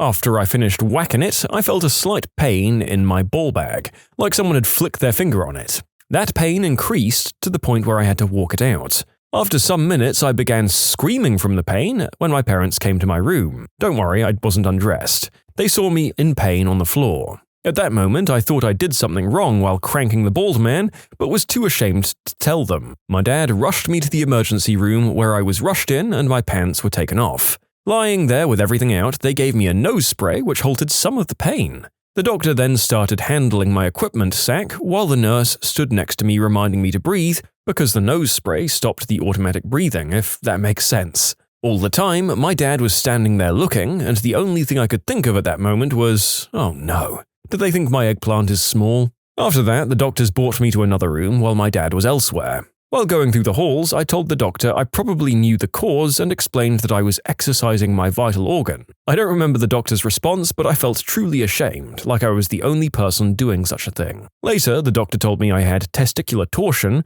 which is caused by the jewels not being attached to the sac. So I'm living in fear of it happening again to this day. Yet another random thing for me to be scared of randomly hitting me at any given moment of my life. I can imagine it would be a pretty scary deterrent towards engaging in that frequent teenage boy activity at any given time. Speaking of, at least a couple of these stories involve adult films, which I will be pronouncing as the word prawn instead of the word spelt P-O-R-N. When I was around 10 or 11 years old, my dad got my brother and I a computer to use. He set it up in the den and pretty much allowed us free, unsupervised access to it. He had gone out with his friends one night, and my brother, one of his friends, and myself were on the internet just typing in random things and adding .com to it. Now, back in the early 2000s, it didn't take long for us to stumble upon prawn, which led to us clicking on more and more prawn links because we were all like, holy crap, there's undressed women on here. Eventually, we bricked the computer and it blue-screened on us.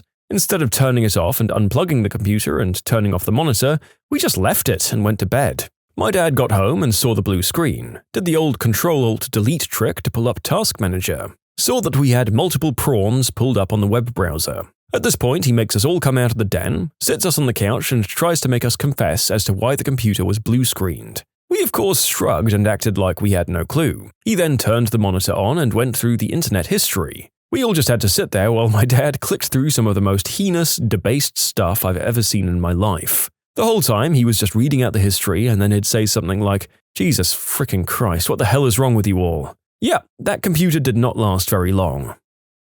In the late 90s or early 2000s, we bought a pub and moved into it. It had a big screen downstairs and we lived above, but Sky Sports was so expensive for the business account, we basically hooked the giant screen to our box upstairs, so whenever the sport was on, it would show on the screen downstairs, so we couldn't watch TV upstairs except what was being shown on the big screen when this was happening. Anyway, one Sunday evening around 10 p.m. after the sport, bearing in mind the sport had finished at 6 p.m., I was freely browsing through the channels because the giant screen had been wound up into the ceiling, and my 14-year-old self came across some soft shell prawn. Curious, I started watching it. Suddenly there was a big buzz from the phone that connected to downstairs. I answer it. It's my mum with laughing in the background. "What are you watching?" I was like, I was just flicking through channels. "Well, you've stayed on that one for a while, haven't you?" I forgot about the small TV in the bar area. It was still on and was showing the entire pub what my curious 14-year-old self was watching. I was mortified. Luckily, my mum never brought it up again, and neither did any of the customers, thankfully. When I was about 10, my parents were out, so I looked up some prawns on the family computer, which was mistake number 1. Then I kept hearing noises and thought somebody was in the house. So I ran to my room and called my dad, leaving the computer on, which was mistake number 2. My dad rushed home and ran around the house looking for an intruder. Nobody was there. It was just my next-door neighbor. We have a semi-detached house. Then obviously he saw what I was looking at on the computer and asked me about it. I told him the intruder must have broken in and searched for that stuff. When I was a curious teen, my brother walked into me trying to suck my own eggplant. Upside down, butt in the air, hunched over. When I was 12, my younger sister walked in on me playing Fondle the Dongle. I told her I couldn't pee and was trying to force and pump it out. She told my mum out of worry, said I needed a doctor to help me pee. When my mum confronted me about what my sister was saying, I then had to explain to her. When I was with my ex, we did some long distance for a while. While I'm not about sending exposed photos of myself willy-nilly, after not seeing each other for so long, you kinda get an urge to see the other person in that state. So, photos were exchanged. She was mostly interested in close-ups of my rock-hard tower, so I sent those. Upon returning home, I discovered that she had a picture of my proud pillar as my profile picture in her phone, meaning that if I'd call her, my manhood would be presented on the screen in all of its glory. I told her this was not a great idea. What if I'd call her and my phone was laying around somewhere? She said she's never had her phone laying around, so nobody would see. I didn't think any more about it. A few weeks later, we were having dinner with her parents, and she was talking about getting a new phone. Her father, with a straight face and in between 2 bites of his food, remarked, "Gee, if you get this new phone, does that mean you'll install a different picture for when he calls you?" And I died 1,000 deaths. In grade 9, we didn't really have internet at home, which wasn't unusual at the time. I saw this lady on Mary Povich that had a really large chest, and she advertised her webpage. This was something I just had to see. The internet was still enough of a novelty that any website was worth checking out, but Prawn was, up until now, only available by stealing dirty magazines. So the next day, in design class, I took the computer at the far end of the room, which was flanked by the darkened windows of an adjacent classroom. So you can guess where this is going. I turn the screen away from my classmates and teacher and start looking at the glorious, bountiful melons of this Mary Povich guest. Moments later, I notice movement in my peripheral vision, and when I turn my head, I see that the classroom I thought was empty was in fact full. It was full of laughing and pointing seniors. Their teacher rushes into the room screaming, "You can't do that!" grabs me by the wrist and physically pulls me to the principal's office. That principal was the best. He just looked at me and asked, "No internet at home?" And when I said, "No," he said, "Well, I think you've been through enough. Don't do it again," with a chuckle, and let me go without further punishment. Needless to say, I was pretty much famous in my high school in the worst way possible. People would literally point and laugh at me in the halls. "Hey, it's the prawn guy." Frick my life. You know what? He was correct. I feel like you would have had to move state when you finished your school after that incident. And holy crap, I have ended up using the prawn replacement a lot more than I thought I would in this video. In middle school, my friend got her chest and she wanted me to touch them. We probably spent 30 minutes every day before school feeling each other up in the back of the library until the librarian caught us and we were suspended. I wish I could say I enjoyed it, but going to first period with a rager wasn't ideal every day.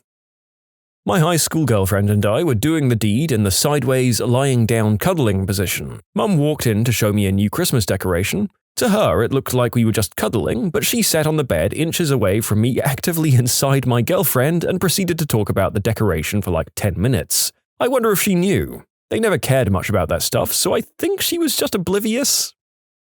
I tried to make a female adult toy out of hot glue.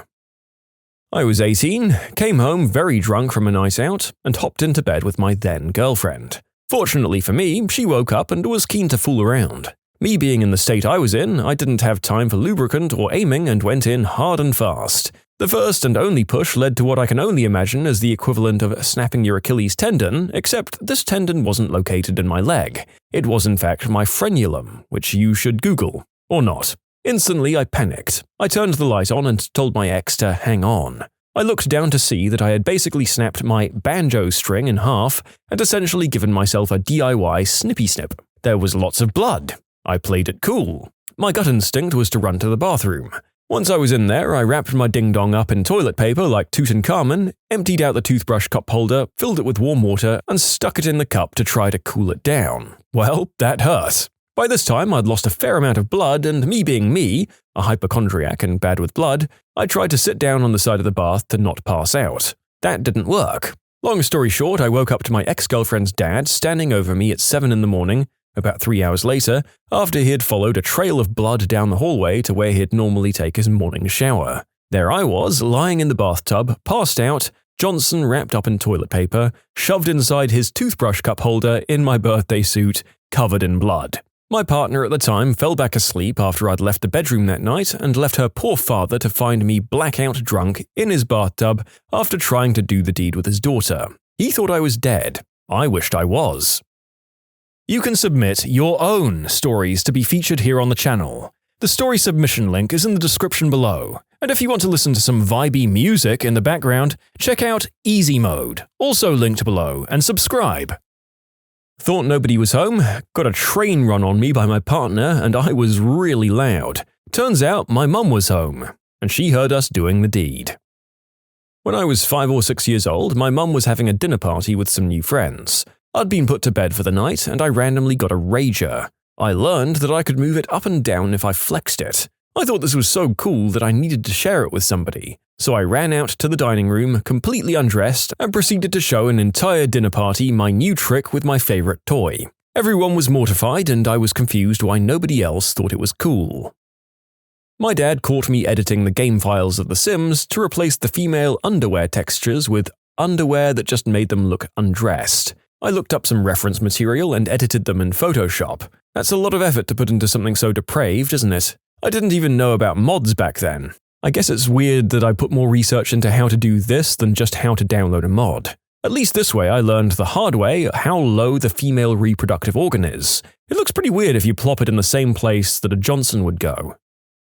I was once extremely drunk and staying in a very expensive hotel in Hollywood. I went to bed as I should.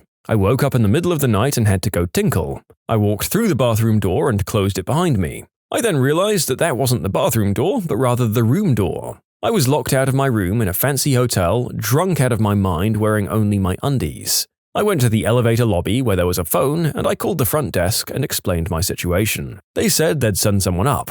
I realized I couldn't wait and continued searching for a place to pee, and found a janitor closet with a rolling mop bucket in it. I took a giant whiz in the mop bucket and then walked back to my room door, where a bellhop who really didn't want to look me in the eye let me back into my room. I'm very sorry, Mondrian Hotel. I'd started taking antidepressants when I was around 20, and I didn't take the delayed climax warning as a side effect seriously. It was like blowing up a balloon to infinity and then it never pops, or shaking a soda can that doesn't explode after being opened. Very unsatisfying. That being said, after servicing myself started taking more than 10 minutes, I stopped taking those antidepressants. Around this time, though, I was also starting to date someone with a high libido, and she was okay with me not being able to finish, but was into a lot of stuff. One of those things was wanting me to stroke myself on her. Let me tell you, the awkwardness that goes from stroking yourself in front of a smiling girl for half an hour. That smile turns into a bored look as we both sink into what we're doing. Then I discovered, surprisingly, that I was into that. When she gave a defeated, "Are you close?" statement, the floodgates opened, and after being delayed for near an hour, there was a lot. Even worse, I definitely made a guttural sound of mostly air as my knees almost gave out when it happened. Yeah, so I'm on different antidepressants now. Well, that's certainly a predilection that I've never heard of before. I imagine getting off on people's disappointment could be a real plus for some guys. Literally a "joke's on you, I'm into that crap" moment. I was violently ill in my fiancé's house where we were living, while he was at work and his dad was working from home. I needed my mum to take me to the hospital. I screamed for my father-in-law's help, who entered the bathroom to my undressed body, crapping and throwing up at the same time in his bathtub. He called my mum for me, and we never spoke about it again. I thought God would kill me for cranking it when I was little, so I barely ever did it. But the house would know when I was doing it because I'd yell, "I'm sorry, God!" My family wasn't even religious. I didn't even know where I got that idea from. Somehow the idea of your parents being non-religious makes this so much funnier. Like, instead of being disappointed, they're just thoroughly confused by their weird kid. When my friends had to change my hygienic pad at a party in high school where I was drunk out of my mind, they gave me a shower to wake me up and took off the used pad and put a new one on and helped me get dressed. Not my proudest moment. In the same vein, I brushed a friend's teeth after a party because he was super out of it but hated the taste in his mouth. We put him on a mattress to sleep, and I got a new toothbrush with a little bit of toothpaste, and gently brushed his teeth as he was laying there, smashed. I then put a water bottle and bucket next to him, and he fell asleep like a baby. Also, important advice, if you're helping a drunk person go to bed, make sure you put them in the lateral sleep position. They lay on their side, and you can use pillows to put up against their back, and belly to make sure they stay put. If they lay on their back and chuck up during their sleep, they could choke or drown. There was this cheap bachelor party adult toy that melted in my bedside drawer after my AC in my room broke for a week, but I didn't know that until I got my hand stuck in it in front of a guy who was asking me out. I opened the drawer and reached in looking for my chapstick while we were talking, and to my absolute horror, I couldn't pull my hand back out. It was completely stuck to something. Turns out that a fake silicone vibrating toy I got as a gag gift melted around the 3 other real silicone ones and then started to cure again. It was like a half-dry superglue, but shaped like a 4-headed male organ. It looked weaponized, and crucially, it was stuck to my fricking hand. The guy tried to help me, but he just ended up getting his hands on it too. We had to take turns spraying each other with scalding hot water to get it off. I've never been so mortified in my life. Needless to say, we never saw each other again. I grew up in a rural area with dial-up internet. I was only able to load undressed images from the top down. I finished before it loaded past the neck. I guess my thing is a pretty face and a beautiful, happy smile. Did the deed in a car park and a passing driver tried to high-five me. Still haunts me, to be honest. I was a teenager who was out of control. I dug a zucchini-sized hole in the ground, filled it with axle grease, and banged it. And 9 months later, Lightning McQueen was born. I just started discovering myself fairly early and was starting to watch prawns. I was already craving to know what one of those male appendages felt like inside of me, but the closest thing I had to the shape of one was a hairbrush with a circular handle. So with this, I went to town until I got tired. About 2 weeks later, I was due for my period, but it was late and I immediately started freaking out thinking I was pregnant. I decided to tell my mother, bawling my eyes out, apologizing for being pregnant, which confused my mum quite a bit, I can tell you. It was about 30 minutes later that my mum had to re-explain how doing the deed worked and how hairbrushes don't get you pregnant. Doing the deed with my wife, then girlfriend, in the back of my car when a bright light shines in the window. The cop asks, "What's going on here?" And I calmly respond, "We're just doing the deed, sir." He was nice, told us it was technically public exposure, and it would be best if we just hightailed it out of the parking lot. My high school boyfriend and I were doing the deed in his attic bedroom, both of us completely undressed. I was bouncing and moaning and making a lot of noise with the headboard because we were home alone. Well, his mum came home early and we had no idea until she was at the top of the stairs calling his name and walked in on me completely undressed and riding her son. She took a breath, calmly told us to get dressed and come downstairs. When we did, she told us she was very disappointed and asked him to walk me home. He very quietly told her we'd planned to go to church youth group afterwards. She let us leave after she picked her jaw up off the floor. That was the first time I met his mother. Well, to be fair, most teens who go to youth group talk the talk but don't walk the walk and get up to as much nocturnal activity as they would have anyway regardless, so I can only think it was funny that you got caught this way. When I was a teenager, I was obsessed with Nirvana. I had all of their albums, a bunch of shirts, and a bunch of books, including a couple of conspiracy theory books about him being murdered. Anyway, I got grounded and had all technology taken away from me. One day I was super in the mood and having trouble whacking it without prawns. I was mid-whack when I remembered that there was, for some frickin' reason, a photo in one of the conspiracy books of Courtney Love's exposed chest. For 2 weeks straight, sometimes multiple times a day, I whacked the mule to Courtney Love's tots in black and white. Shameful. I have vitiligo, meaning patches of my skin have no melanin at all. It's not very noticeable as I'm fairly light-skinned, and except for a couple of patches on my hands, it's mostly on my member. When I was maybe 15, a girl I had a crush on noticed the patches on my hands and asked me about it. I explained what it was and she asked if I had it elsewhere. I answered, as I said, it's mostly on my eggplant. She kind of chuckled and said, "So it looks like a cow?" I said, "Yes, it does in fact look like a cow." She said, "I'd love to see it." I said, "Yeah, it's weird," turned around and walked away, completely and entirely oblivious. I used to read some weird smut when I was younger, as I hated all prawns in video form. I distinctly remember reading one that had women in stalls like cows. They kept using the term "who cow," which at the time I didn't realize was obviously a mashup of the word human and cow. I didn't think much of it, but one time I was talking to a friend and trying to remember the term for a female cow. My brain thought "who cow" and I almost said it before catching myself. I know they probably wouldn't have caught on, but it killed me inside that I almost said something from some pretty weird smut from the internet. I once tried to smack a girl's butt when she was riding me and I whacked myself square in the sack. It made an audible thwack and we had to stop for a bit while I doubled over in pain. We had a good laugh about it, but I really thought my aim was better than that. Ladies, when did you regret saying no to a guy who asked you out? My grandma just told me one of these.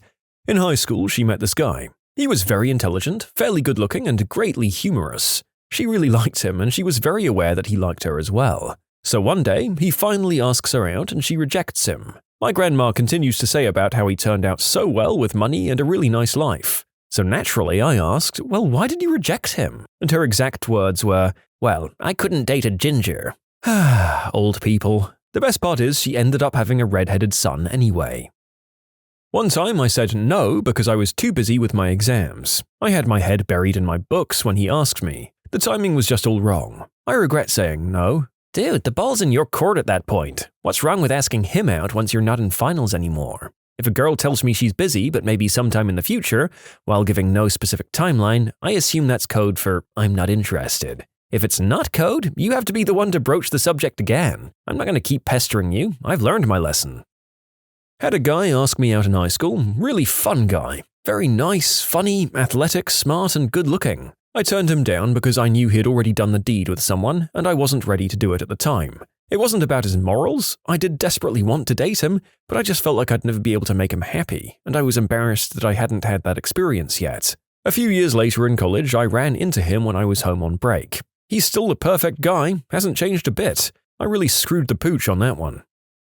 Had a very close friend in high school who really liked me for years. I was his prom date and all, but when he started to want to be more than friends, I was really hesitant. So I said no and distanced myself, even though I should have said yes, I know. Long story short, I'm a Sikh, and I was rebelling against my parents' wishes to be with a practicing Sikh. Such a stupid reason. We stayed friends though. In college, I started to like him even more, but we both had significant others. I kept thinking of telling him how I felt, but I kept these feelings in my head all throughout college without saying anything, and instead I stayed with my D-bag of a boyfriend. Then when I was getting close to admitting everything to him, he passed away while on vacation with his family. In 4th grade, a boy passed me a note asking me whether I'd be his girlfriend and to circle yes or no. I was caught off guard, but my friend sitting next to me wasn't. I believe she said, "Ew, rip it up," and I did. He was a nice kid. I should have circled yes, and I really shouldn't have ripped it up. That was very rude of me. Sorry, Jeremy. Poor Jeremy. Oh well, hopefully he eventually found someone less dependent on their friends' whims at the time. Although, as that other person wrote earlier, there is nothing wrong with coming to your senses later and asking someone who you know likes you. Well, 2 guys come to mind. Guy 1 was so sweet and I did like him, but he was going too fast for my liking, saying I love you too soon and stuff. He somehow lost heart in pursuing a relationship with me when I told him to slow down as it was making me uncomfortable. We rekindled our thing a few years later, but it wasn't quite the same and it didn't amount to anything serious. He's now in a long-distance relationship with a beautiful girl. From what I can see from the outside of their relationship, he's very sweet and a devoted boyfriend. I sometimes think I missed out. Guy 2 was someone I really liked, but he was always talking to or about other girls, so I didn't think he liked me that much. One day, he asked if I'd go out with him, but it was set up to seem like a joke, so I said, no, that's ridiculous, because I didn't want to appear too eager and vulnerable. I found out later he was serious, but wanted to seem casual. He had moved on to other girls by the time I found out, and went into a relationship with this other person. She was his first girlfriend. When they broke up, it devastated him. Then, sometime after, we got together. I was his rebound, so it was doomed from the start as he wasn't over her. I thought if I'd said yes to him when he asked me the first time, I would have been his first and he would have loved me much more. This happened in high school, hence all of these stupid games and predictions. Oh, don't worry, those stupid games can go well into adulthood. I did this event at the Queen Mary and I could not stop staring at this guy. I just thought he was the most gorgeous thing on the planet. My event coordinator noticed and ended up bringing him over the last night when they had a ball. We walked around the deck, and when I told him about how earlier I'd slipped and almost fell, he swooped me into a dip and said, like this? He tried to teach me how to dance, which he was great at, told me about how he'd traveled and loved school and all the same things as me. It was the best and most romantic night of my life. I had to go back to my group, and he stopped me on the stairs to kiss me and said, "This is the last chance I'm going to get to do this. What do you want me to do?" I told him I needed him to keep walking because at the time I was in an on and off again relationship with a total scumbag. I think about him all the time and beat myself up a lot for passing on someone so great for someone who didn't care about me at all. If I could redo one thing in my life, it would be that night. Damn it. I know I'm a complete idiot. He was unreal in how wonderful he was. Yes, I fully admit to being that girl who picked up the D-bag, but it was my first relationship and lesson was definitely learned. After stewing on this and beating myself up a bit, I think I'm going to try and find him. He has a pretty uncommon name, luckily. Last I heard he had a girlfriend, but we'll see. Crappy mental health, didn't feel like I could have a healthy relationship because of it. Back in my teens, my self-esteem was so low that it was easier to believe otherwise really nice guys were trying to make fun of me rather than they were actually interested. Some of them were nice guys I had crushes on for years. Yay me. I don't really regret this one, but I wish I'd been someone else that could have given him a chance. He was all shy and cute and seemed like a genuinely good person. It was in the train. But I was and am in love with somebody else. Well, there was this one guy who served at the register I was working, who seemed nice and normal. He came back later and handed me his number, and I sort of wondered what would have happened if I'd called it. I lost the number, but I remember his name, and I know he probably lives in the area. Yeah, I know how working the register is. A girl once wrote "call me" on her receipt after she signed it and handed it back to me, but she forgot to put her number on it, so I just threw it away. Wasted opportunity. Haha, she was so nervous she forgot your number? Aww. It was freshman year of college. I made eye contact with some random guy from across the quad. He walked over, sat next to me, and we had a short conversation. He invited me to his room before my friends showed up and dragged me away. Turns out we lived in the same building. I went to his room and we talked and joked as though we'd known each other our entire lives. And constantly, this kick-butt engineer student was complimenting me, the mediocre biology kid, on how smart I was. He and I ran into each other several times, and there was always a palpable tension between us. But I was in a long-distance relationship at the time, and I never went for it. I turned down the only guy to ever give me butterflies in my stomach and make me smile like an idiot. This is tangential because he never asked directly, like he hinted at it enough that I really should have gotten the picture, but I wasn't thinking about starting anything because I was moving 4 states away in less than a week. It's 3 months later, and I still think about what could have been sometimes. My main motivation for acquiring fame and wealth and muscles is to put a lot of girls into the situation you're describing. That's healthy, right? My mom was waiting for this guy to get off stage so she could interview him for Buddy magazine, when this weird little guy comes over and asks her out. Her actual words were, "He was way too ugly, I was just too good for him," after I asked her why she shut him down. So anyway, this guy turned out to be Stevie Ray Vaughan. She said that when the guy she was waiting for finally got off stage, the little guy got up and did a couple of songs. She instantly regretted treating him like that and tried to talk to him afterwards, and he told her, "I wasn't good enough for you before I played, and nothing's changed."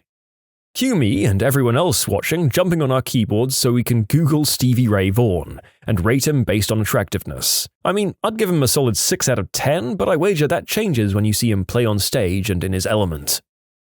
I worked for several years with a gentleman who we'll call Harry. We had a lot of fun at work and also went out surfing, beach days, mutual friends stuff together too. Only gradually did I realize I was developing genuine feelings for him. I kept all of this to myself, of course. He seemed way out of my league and I didn't want to make our work relationship awkward. Once he asked me if I'd go shopping with him to find some shoes. We went to the mall, found some kicks, and then he asked me if I wanted lunch. I said, no, I wanted to work out before work, so see you later. Didn't understand he was maybe asking me to lunch as a date until much later. Idiot. We continued to work together and hang out as friends though, and we both dated other people. Eventually, he left the job to travel and finish school, but still came by to hang out. One night we were all drinking and we went out back to share a smoke. We were pretty drunk, and I was sitting on this raised box thing, and he stood in front of me, placed his hands on my knees, looked into my eyes and said, "Julia, I love you. I've never been able to say this before. I love you. I've loved you a long time." And I said, okay, handed him the smoke and went back inside. I didn't know how to reply. I had inklings that he had feelings for me before, but we never came out and said it. I had a boyfriend at the time and wouldn't cheat, so here I am. Harry, if you read this, I love you too. In short, worked for years with my possible soulmate, he confessed his love and I choked like a fool.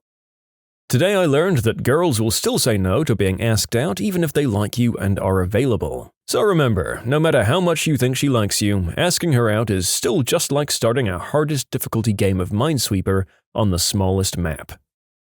At an end of summer party, this nice guy gave me his number. I was very shy and kept putting off calling him because I was nervous. Then I got caught up in the excitement of starting my first year at university and I honestly just forgot about it. Passed him months later in the hallway at university and he gave me this incredibly wounded puppy dog look and kept walking. I felt terrible. I hadn't thought it was a big deal for him. I know now it's pretty much always a big deal for a guy to work up that sort of courage.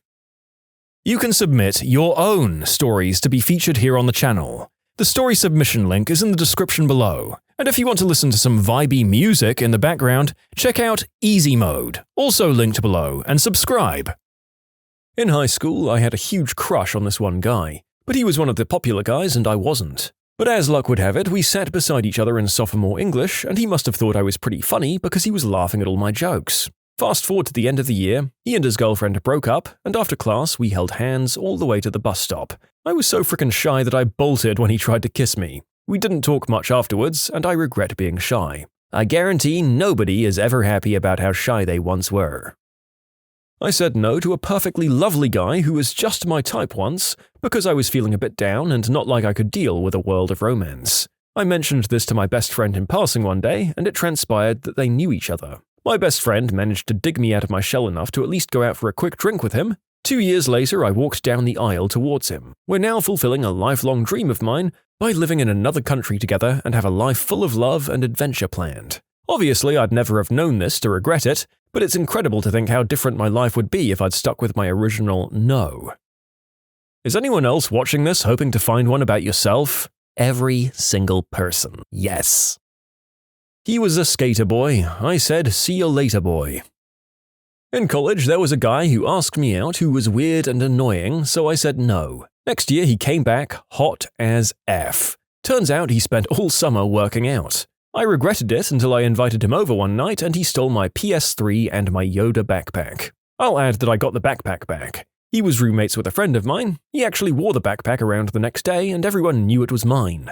I feel like the worst part was the aftermath. I invited him over to hang out, and once I was reminded of his weirdness, I sent him on his way. Then the next day, he told everyone we'd hooked up and wore the backpack as proof. I was known as the campus hussy, and he sold the PS3 and took out my roommate on a date.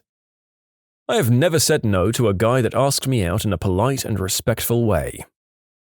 Obama asked me out when we were in high school. I thought he was too skinny and I let him down by saying, "You have more chance of becoming president than getting in my pants." Turns out he became president to impress you and prove that he's willing to do anything for you. One of these days he'll show up at your house with a bouquet of beautiful flowers and gifts. He'll tell you how he never really loved Michelle and that you were the only person he could ever see himself with.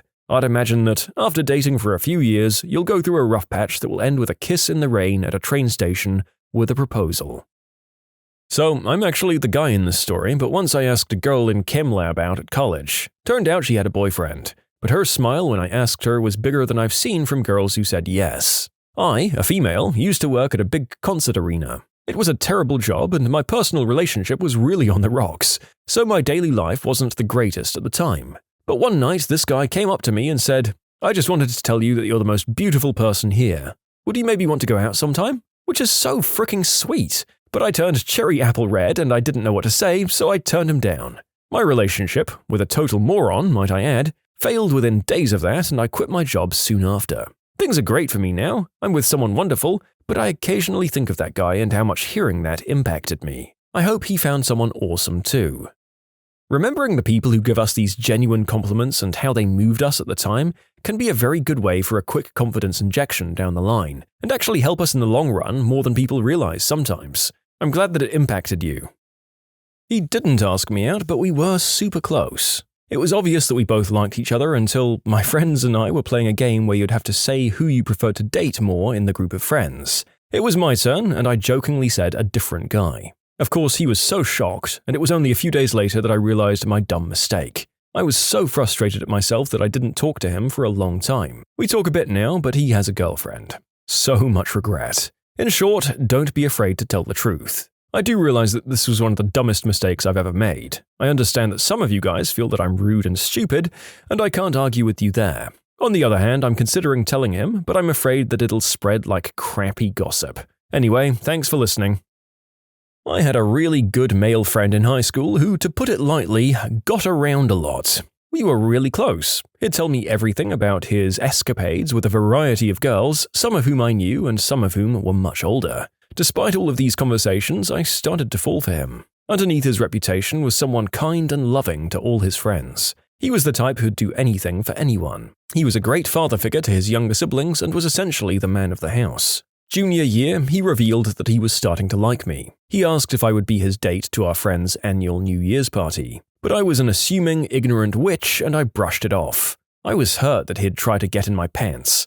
I thought I meant more to him than just another girl to mess around with. I never told him how I felt about him. Instead, I cut off ties and started to distance myself from him little by little with no explanation. He would try to talk to me, but I'd try my hardest to avoid him altogether. I went away to college and he stayed in our hometown. After too much time thinking, I realized that what I did was immature. Recently, we've started talking again, and I apologized for being a huge witch. He told me he knew I'd come around again, but I'm happy to know he really does care for me still. He doesn't know it, but I'm going to go back home tonight for Christmas. I plan on surprising him. I'm going to ask him to be my date to the New Year's Eve party our friend has every year. Update, he already knew where the conversation was heading, the cocky jerk, and said yes. I'm so lucky things have fallen into place. I can't wait to see where things take us, and thanks everyone for your support. Well, I met a beautiful Italian architect when I was studying abroad. He kept in touch over Facebook. As soon as I was single again, he sent me a message telling me he'd pay for my flights to Vienna where his parents live. Then we'd move to his flat in Paris. I said no, my education was too important. He got married to a gorgeous Russian girl a couple of months later. Their wedding was something straight out of a fairy tale. I would make the same decision again, but damn, do I wonder what my life would be like. Wait, he married a couple of months later? As soon as he was single, he contacted you, went straight to offering to pay for a plane ticket, got married just a couple of months ago? You can stop wondering. You'd have had a fairy tale wedding, had crazy bedroom life for a few months, got into big fights because he's too passionate or emotional, and you probably are too since you regret saying no. You'd destroy all the dishes by throwing them on the ground and finally divorce. Then he'd probably rekindle with a certain Russian friend. Long story short, you've probably dodged a bullet and don't be surprised if you hear from him in 2 years. A friend of mine has this cousin who I thought was top-tier frickin' gorgeous for years. I always told my friend how handsome I thought he was, but I never really spoke to him and he never paid me much attention, so I figured he wasn't interested. Relatively recently, he broke up with a girl he was dating and spent a while just hanging around me and hitting on me. I'm in a serious relationship, so it wasn't going to happen, and he knew that. But all I could think was, where the frick was this a while back? I totally regret not being able to say yes after that long. Way back in middle or high school, kids didn't really ask kids out. But I did hear that a kid had a crush on me, and my response was less than inviting. So nothing ever came of that, naturally. Fast forward 10 years later, and now I find him very attractive, wishing I'd been more open to his crush back then. Now he's married, and I'm sitting in single girl sweatpants in my apartment. Maybe I'd be in my married girl sweatpants in my villa if I hadn't been such a prude back then.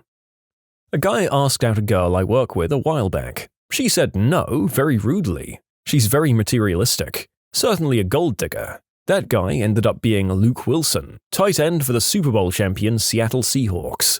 She is very regretful. One night, a long time ago on Facebook Messenger, a boy asked me out. I was just under 2 months into my freshman year of college. He was still in high school, so I said no. I couldn't do the long distance, nor did I want to be tied down or feel guilty with all the partying. We still hang out a few times a year, yet we never bring up that conversation. Nope. When I was younger, I said yes to everyone I was even remotely attracted to, and subsequently got to be an expert at extricating myself from any sort of relationship.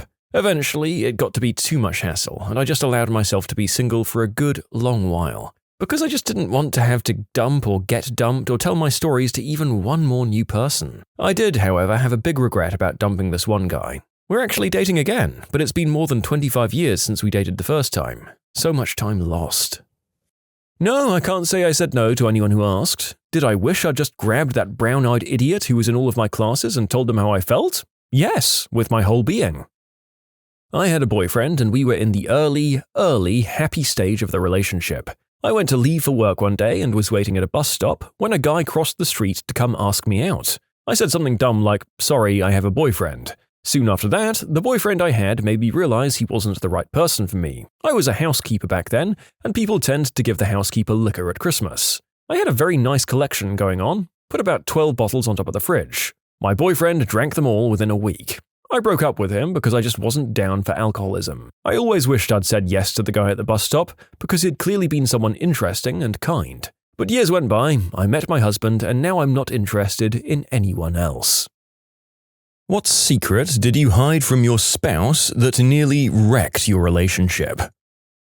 I hid that I was $10,000 in debt. Before we were together, I made great money, had few living expenses, and the world was good. Paid cash for almost everything. While dating, I'd buy her gifts regularly or we'd go out to dinner and a show. I had a project car that I worked on constantly. Once we got married and bought a house, had kids, etc., living expenses went up, but my wages didn't go up as much. Don't get me wrong, we were paying the bills, but there just wasn't as much disposable income. Over time, I continued living the way I had been, with gifts, projects, guy toys and stuff, and slowly debt started to rack up. Most of it went on credit cards, and when she asked me where I was getting things, it was usually that I bought them used or traded something else or that I'd saved up. All my direct deposits went to my bank account. I had sources of income from work bonuses when I was on call that I wouldn't tell her about and send off to the cards to keep them off my back. Since this wasn't a regular source of income, I was always dreading a phone call asking where this month's payments were. One night, such a call came and I didn't pick up the phone. But my wife did. It was concerning a late payment to a card that my wife didn't know about. They wouldn't tell her the balance on the card for privacy reasons, but the cat was pretty much out of the bag. To some, $10,000 may not sound like a lot of money, and to us at that time it really wasn't. It was the loss of trust, the hiding, the lying, and the cloak and dagger of it all. Selling stuff on eBay to get money to make minimum payments. We did work through it, and it made our marriage stronger. We made a plan to fix things financially and worked together on my spending issues. It took time to rebuild the trust, but I still to this day wish I would have told her sooner or never let it happen in the first place. My boyfriend hid his niche bedroom interest from me. He likes to be watched while he strokes it. I found out when I googled his username and webcam sites came up for him. He said he didn't consider it cheating, so I guess it falls into this category. We talked about it, and I suppose it's mostly better, but I still have trouble trusting him now. The stupidest thing is that if he'd been open and honest, we could have explored our options together, but he was too ashamed. We'd talked about what we were into before because I have some things of my own. So that's why this was so surprising and hurtful to me. We've moved on, but every now and then I think about it and it still bothers me a bit. He told me he kept it from me because he felt it would upset me. It only upset me because he kept it from me. The story's lesson here is to be open and honest with your significant other, even if you're embarrassed. Okay, so reading some of the other answers, I can only think, my god, I am so lame. The only thing that I kept from my wife was the fact that I was letting a local stray cat in the house. Our lease stipulates no pets. My hope was that when we could move in a couple of years, we'd take the cat with us. My wife came home earlier than expected one day and was angry that I not only let the cat in the house, but that I let it on the bed. Well, this is more cute than anything, which is why I'm giving myself this mini break of wholesomeness before what is likely to be a deluge of hurt feelings and shameful secrets.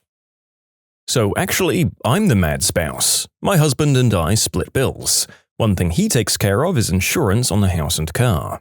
We pay the insurance a year at a time, so we went into the agency, got it all taken care of, and paid in full. About 8 months later, a huge hailstorm came through town, and the siding, roof, and our cars got beat to crap.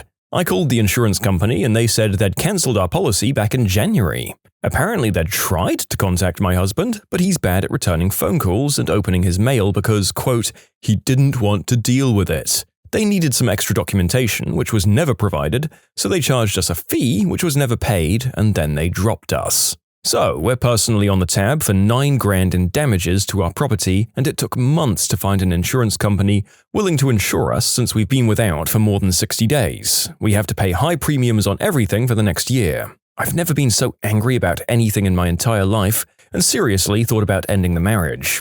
I'm still annoyed when I think about it, but now I just take charge of opening our mail and keeping on top of things. The house siding won't get fixed for a while and the cars will stay dented, but the roof is done and the windows are finally repaired. Baby steps. I've never told my spouse just how much my hobby really costs. I was offered a substantial amount of money for my company, and I turned it down in the same conversation. It would have been a windfall of cash, but there were stipulations that I was not willing to agree to. The offer was from a friend and ex-employer. His company was a similar business and at least 5 times my size. The biggest caveat was that if I went with the deal, I'd have to agree to 10 years of employment. So, I'd still be running my company, as well as working for the larger company. There would have been tremendous pressure on me to show a return on the investment. That's where morals come in. There's more money to be made by wading into the grey areas of the law and occasionally crossing the line of legality. That was a major reason I left that company and started my own in the first place. I went home and told my wife about it, and she was deeply hurt that I didn't include her in the decision. I saw it as simply another business decision like I make every day without her input. Had I been offered more money up front, with the ability to walk away from it and retire, I probably would have consulted my wife, only because I would have struggled with the decision then. And it wouldn't even have been the first time I asked her advice about a business decision I needed input on. But yeah, she's annoyed with me for that one. My ex was one of those legit, crazy, overthinking, overanalyzing types that gets super jealous real quick. Anyway, I was in my last semester of college and going for my degree in secondary education. I was student teaching. My birthday is in early September, which is obviously during the school year, and one of my students got me a little coffee mug as a present. I loved it and thought it was so sweet. When I excitedly showed my ex, she freaked out and accused me of flirting and fooling around with my students. Yeah. Fast forward a couple of months and I was just about to graduate and leave student teaching. On my last day, several of my students got me farewell presents, ranging from letters to pens to a really nice tie. I hid all of it. Every single thing, because I knew what would happen if my partner found out. That in itself is really messed up, but I was disillusioned and, quote, in love at the same time. Either later that night or sometime shortly after, I was on the phone with my mum while my ex was in the room with me. I told my mum about all of the nice things my students got for me. Needless to say, my ex heard and freaked out again. It got ugly and I ended up feeling like I did something wrong for accepting the gifts. She was telling me how all of her friends thought it was super shady as well, which made me feel even worse. It was a messed up time. I'm so glad we aren't together anymore. That relationship made me insecure in the worst ways. And now I make a point of posting every gift I receive to my social media accounts just to show off. I took it upon myself to be in charge of the finances because I was raised that it was my manly duty to take care of the household. My girlfriend wasn't working at the time because we had 2 young kids, and we were both happy with her staying home and taking care of them. So I was the only income. It was minimum wage for a while until I got a job at a new restaurant that was doing very well. I was making 3 times what I was making before, and things were really starting to look up for us. We were finally off assistance and got to move out of our ghetto shack into a nice townhouse. I bought a new car with my bad credit that got me a horrible interest rate. We bought some shiny new furniture because now we had room. And then life kicked me in the gonads. The local economy tanked right around the time that some major chain restaurants opened up in our small town. Business took a huge dive, and both my hours and my tips dropped off considerably. Now I was stuck with rent that was suddenly too high, a car payment that I should never have taken on, and I still had horrible credit, meaning that I had nothing to fall back on in case of an emergency. Then I got the bright idea that a payday loan would be a great idea. Not so much. This wouldn't have really been an issue except that I'd never shared any of this with my girlfriend. I took the burden on myself and tried to hide all of the financial struggles from her because I felt like a failure. I wasn't able to provide for my family. This, of course, led to countless arguments about me not treating her like an equal. She told me that it hurt her that I wouldn't communicate with her or share the burden. I'd make an effort for a couple of weeks, then go back to keeping quiet. It was about pride for me. It got to the point that I dreaded the mail coming. I feared the phone. The only thing we got in the mail was bills that I couldn't afford, and the only people that called were collection agencies or the bank, asking when I'd be making my out-of-control car payment. I didn't understand at the time what a true partnership was. Most of the stress at the time wasn't from the other end of the phone line, it was fear of her finding me not good enough. All she wanted was to share the burden. She didn't look down on me because we were struggling financially, she was hurt that I was trying to do it without her. It took a long few years to scratch back, and I could never have done it on my own. I just wish that I'd taken her words to heart sooner. It would have been much easier. Sounds like a horrifically tough time for any couple to go through, but full credit to both of you on pulling through it and coming out with a better relationship and ways to deal with problems going forward. Wow. I hid that I quit my job and wasn't fired. Also, I was scared to tell him my coworker had attempted the unspeakable act on me. I told him 2 or 3 days later, and he and my parents convinced me to call the police. I was scared he'd think I'd cheated or something, or that it was my fault. We got that guy put behind bars though, and I'm glad I told him. A 15-year smack addiction. I made decent money for the first 14 years or so I was able to hide it. I got laid off, so the money got tight. However, my addiction wasn't concerned with my lack of funds. I started selling all that was mine, and then all that was my family's. It only got worse from there until the authorities got involved. Something I hid from my ex-wife was that I liked stuff in the butt, like beads and whatnot. I found out this little thing about myself while I was with her because she wouldn't do the deed with me for long periods of time, so I started exploring into how I could satisfy myself and not cheat. When she found out, she made fun of me and shamed me every chance she got. We didn't get divorced because of that, but it hurt a lot to be shamed by the only person I had in the world at the time. You can submit your own stories to be featured here on the channel. The story submission link is in the description below. And if you want to listen to some vibey music in the background, check out easymode, also linked below, and subscribe. We aren't married, but we do live together. Anyway, he's a super healthy, crunchy yoga addict. We have no meat in the house and basically live off rice and beans. So, whenever he's gone out of town for work, I'm home alone, baby. I'll order pizza delivery. The box will be in the trash can by the time he gets back. I also go to drive-thrus on the sly. I throw everything away so my car doesn't smell and he doesn't know. Receipts and all. No evidence. I do feel kind of guilty, but we don't have joint accounts or anything like that. I never promised to give up meat or certain foods, so I guess I'm not lying to him. Do you eat hamburgers? What? No, hiccups Onion Breath. I pay my way just fine, so I figure what I do with my money is my business, right? My husband was extremely stressed out and his poor mum needed $2,000 that we couldn't help with. So, without telling him, I went around to local stores and worked out a deal selling cookies and brownies to raise some money for his mum. I didn't tell my husband about it. I wanted to get the money first. I didn't want him thinking all day about if the cookies and brownies sold. When he found out, he flipped his crap, saying I was sneaking around behind his back and how dare I. I really thought I was doing something good. I should mention that this all happened about 5 or 6 years ago. At the time, my husband, who was my boyfriend at the time, had went from working every day to being disabled, and it messed him up for a while. He thought he was no longer a man. I knew nothing about pride and ego and all of that stuff, and he just wasn't dealing with it in the best ways. He made me feel like scum. It went on for about a month until one night I just couldn't take it anymore. While crying my eyes out, I told him that since I was such a horrible person, then the best thing for him was to leave and find someone better. He could either leave me or get over it. I couldn't handle being yelled at every day anymore. Somehow, we worked it out, but son of a witch, it was really hard. Now we have a great marriage and we've learned how to be a real team. I tell him everything, even the things he doesn't want to know. I quit smoking a few years ago. I'd smoked for like 7 years and it was just time. My wife was my girlfriend back then. Anyway, I started to have serious issues at work and was struggling with a lot of stuff, and I just cracked and brought a pack of cigs. One thing led to another, I lost my job and all that crap, and I started smoking again, but hiding it from her. I didn't want to let her down, and I think for the most part I was just ashamed. Anyway, she totally busted me smoking, and I came clean about it, and she was really angry. Obviously, she started on the whole, "What else are you hiding from me?" thing. I don't know how to ease her mind, and I feel really bad. I hope she'll come around and forgive me for hiding it.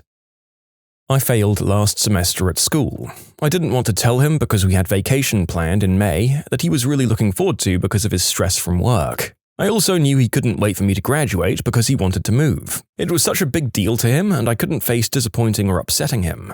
After vacation, there was a wedding we had to attend, so I planned to tell him after that. Then we had a concert to go to that we'd bought tickets for with friends the winter before. I kept putting it off because by now it had been months since I didn't share the information. Obviously, the best time to tell him about my screw-up was in the beginning, but I didn't. When I finally told him, the new semester was starting and he was still under the impression that I was going to school. But I wasn't because I had to wait a semester per school policy. I finally told him, and now, after 4 years, we're no longer together. I seriously screwed that one up. The secret came from a man I was dating with serious intent a few years ago. When I met him, I knew he was a bit down on his luck and had had run-ins with the law. He said he was a changed man and just wanted to provide for his family by working a normal job. He was working in construction, seemed to be doing well, and we were happy. A few months into our relationship, I got an acceptance letter to college out of the province.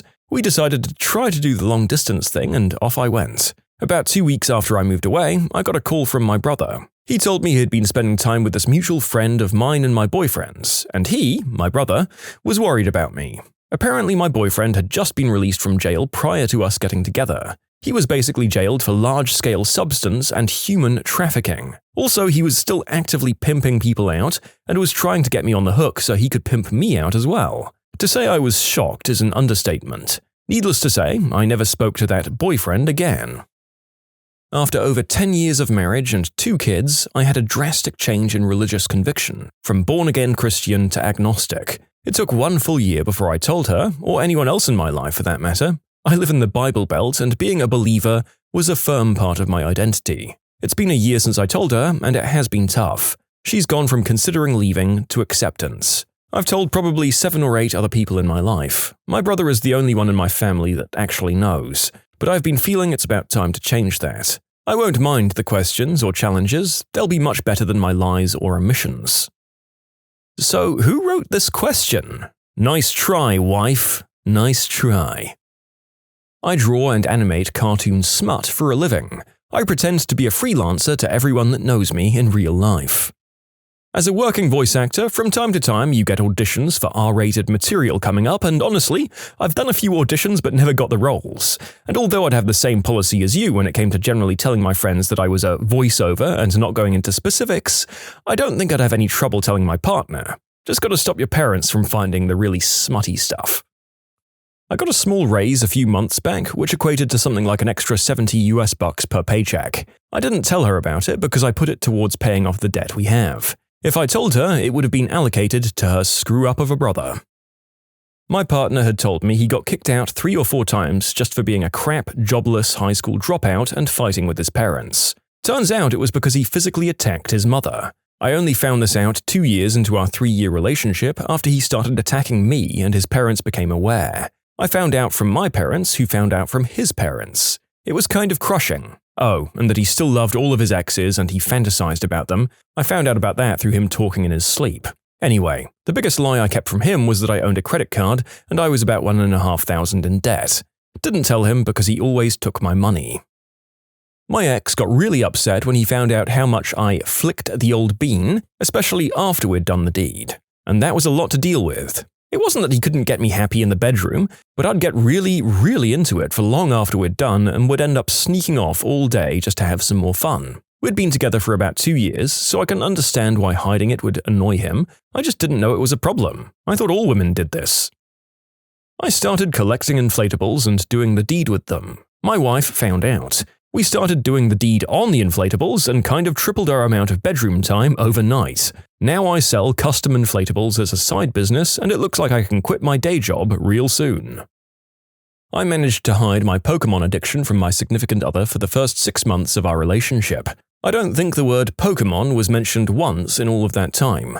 I live and breathe Pokemon. I wrote my master's dissertation on it. Significant other thought she had found a nice, sensible person. Once we were serious and semi-settled down, it all came spilling out. I did my best to stagger the revelations, but once the floodgates opened up, there was no closing them. The worst was when I changed my Facebook display picture to the Pokemon trainer and refused to change it back. We're still happily together, and now I try to delay my Pokemon activities until after she's fallen asleep. When we were first married, we were poor as heck. I couldn't afford a big diamond, so instead I brought a little bit of gold bullion and had a friend, who had just graduated from dental school and had both the tools and the skill, make the gold into custom wedding rings. Fast forward 10 years and we're pregnant with our second child, and I want to do something really special for her. So I start saving a little from reimbursed travel expenses and from sales commission checks every month until I have what I think I need. So I decided to have a special ring commissioned and made especially for her. It has birthstones of our 2 children and a larger diamond, my birthstone, in the middle. My oldest child is 2, so I know her birthstone, and we have the approximate due date for the one we're expecting, so I'm pretty sure I know what his birthstone will be. I carefully chose loose stones for all 3 and then worked with a guy about an hour away from my home who makes custom jewelry to design the ring that will have all 3 stones in it in just the way I want them arranged. The jeweler makes it in time for the expected due date of our second, and I carry it everywhere in my pocket waiting for her to go into labor. The day comes, she delivers a healthy baby boy, joy ensues, happy, happy, happy. When she finally gets to go to a private room to rest and we have no visitors, I pull it out and give it to her, expecting tears of happiness. Instead, she says, "What the hell is that? Where did you get it? And how the holy hell did you pay for that?" I'm stunned, but stammer out that I've been putting a little money away for a while so I could surprise her. For the next few months, she was really angry at me for, quote, hiding money from her. This is filed under no good deed goes unpunished. She used this incident for years as proof that I was deceitful and untrustworthy. Frick my life. We were divorced a few years later. This kind of thing was a pattern with her. I bought flowers home for her one time for no special reason, and she complained a lot about how much they cost. We could easily afford them because they were like $20. Another time on our anniversary, I arranged a surprise overnight stay at a spa and resort with a popular restaurant attached. I'd taken care of an overnight babysitter, had checked into the room in advance so I had a key in my pocket, I tipped off the valet so he knew when we arrived for dinner that we'd actually be staying overnight, and I had flowers and champagne ready in the room before we arrived. She thought we were just going out to dinner and commented it would be fun to stay here sometime.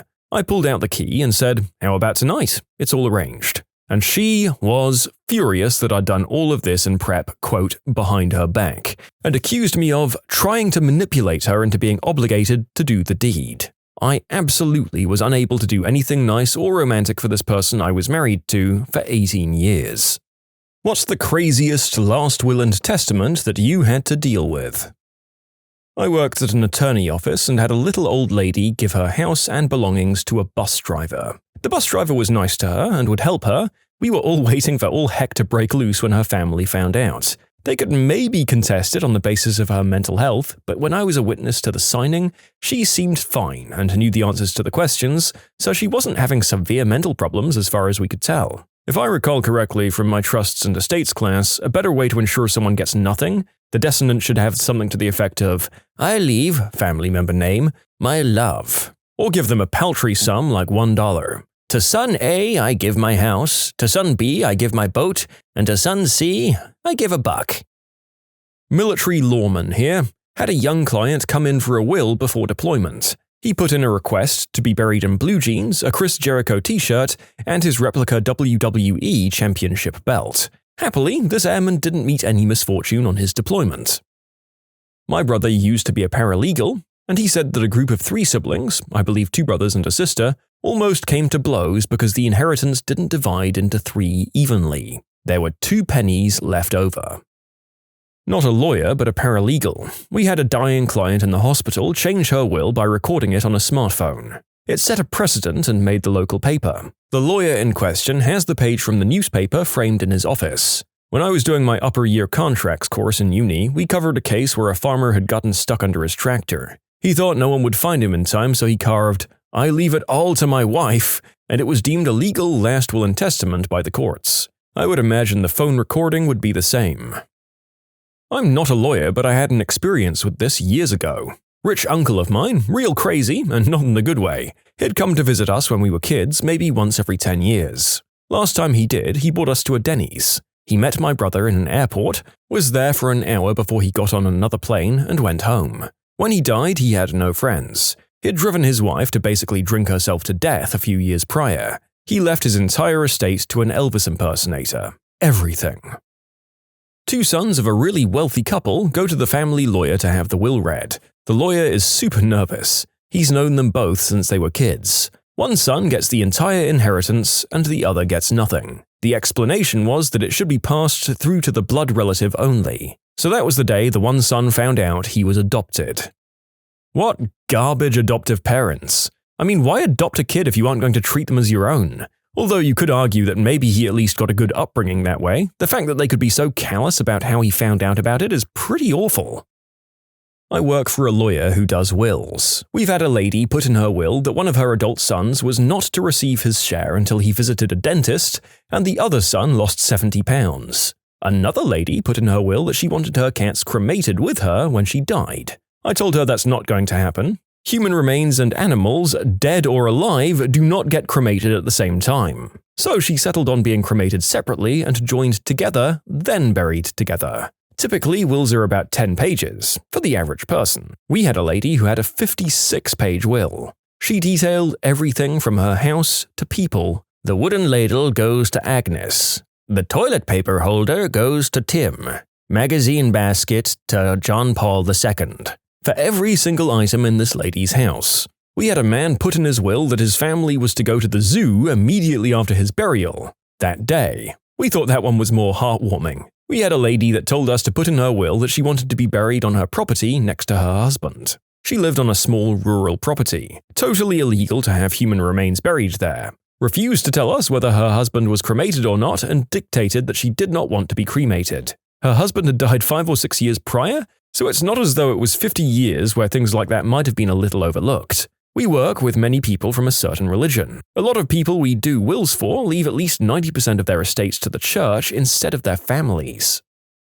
The so-called Great Stork Derby was when a wealthy Canadian left a substantial amount of money to whichever woman had the most children in the 10 years following his death. It was upheld through numerous court battles, and 4 women tied with 9 children each. 2 women were also given smaller payouts. One had 10 children, 2 of whom didn't make it, and another had more than 9 kids, but a couple of those weren't with her husband, which was a grey area. The guy also had some other interesting things in his will and was a known practical joker. He willed the use of a vacation home in Jamaica to 3 lawyers known for hating each other's guts. Upon the eventual deaths of all of them, probably at the hands of each other, the proceeds from its sale were to be distributed among the poor of that city. Luckily for the 3 lawyers, he actually just decided to sell the house during his lifetime. One share of the O'Keefe Brewery Company was bequeathed to every practicing Protestant minister and Orange Lodge in Toronto. The brewery was a Catholic firm, and the man didn't actually own the stock he was giving away in his will,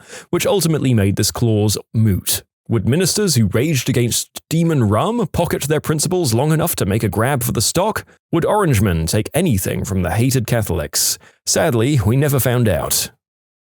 I was in rehab with a guy whose grandmother left him $2.5 million if he could quit smack for 2 years. He'd have to wear one of those patches that the courts use for probations the entire time, which are exceptionally hard to fool. $2.5 million? Slam dunk, right? This was in 2007. The last time I saw him was in 2013, nodded the F out in a Fleabag motel while I left to pick up another baggie. I got arrested, made the decision to quit, and never saw him again. Who knows, maybe since then he's cleaned up. The local newspaper ran a story with pictures of a house that was left to a cat when the owner died. The cat was the only occupant. The woman's lawyer maintained the house for the cat from the deceased owner's trust fund. I always wondered if there might have been a little motivation to hasten Kitty's demise. Honestly, probably not if you get to charge billable hours to go feed a cat. That's a sweet gig and probably a nice break from office work. I can just see the letter now. Dear Mr. Tittles, I trust this finds you well. Please find below Beagle and Beagle's fees and costs for Junior Associate McSlavington attending to your matters. 2 hours researching current trends in cat food, $700. 1 hour travel from office to Whole Foods, $350. An hour's travel from Whole Foods to Mr. Tittle's residence, $350. 3.5 hours attending to the well-being of Mr. Tittles, $1,225. 6 minutes general admin on estate, research into animals as beneficiaries tax rules, petitioning state legislatures on amendment to tax code, consultation with Veterinarian Society of America on lobbying efforts, drafting letter to Congress as interested party on behalf of Mr. Tittles/VSOA, follow-up calls, $35. Disbursements, cat food $30, gas $5. Total $2,695. We look forward to payment on our standard 30-day term and thank you again for choosing Beagle and Beagle for your legal services in this competitive market. Sincerely, Beagle Sr. There's a famous UK case. One of the richest men in the world at the time died during the journey between his solicitor and his country estate, all because he forgot his glasses. It took lawyers just over 100 years to spend the entire estate in legal fees.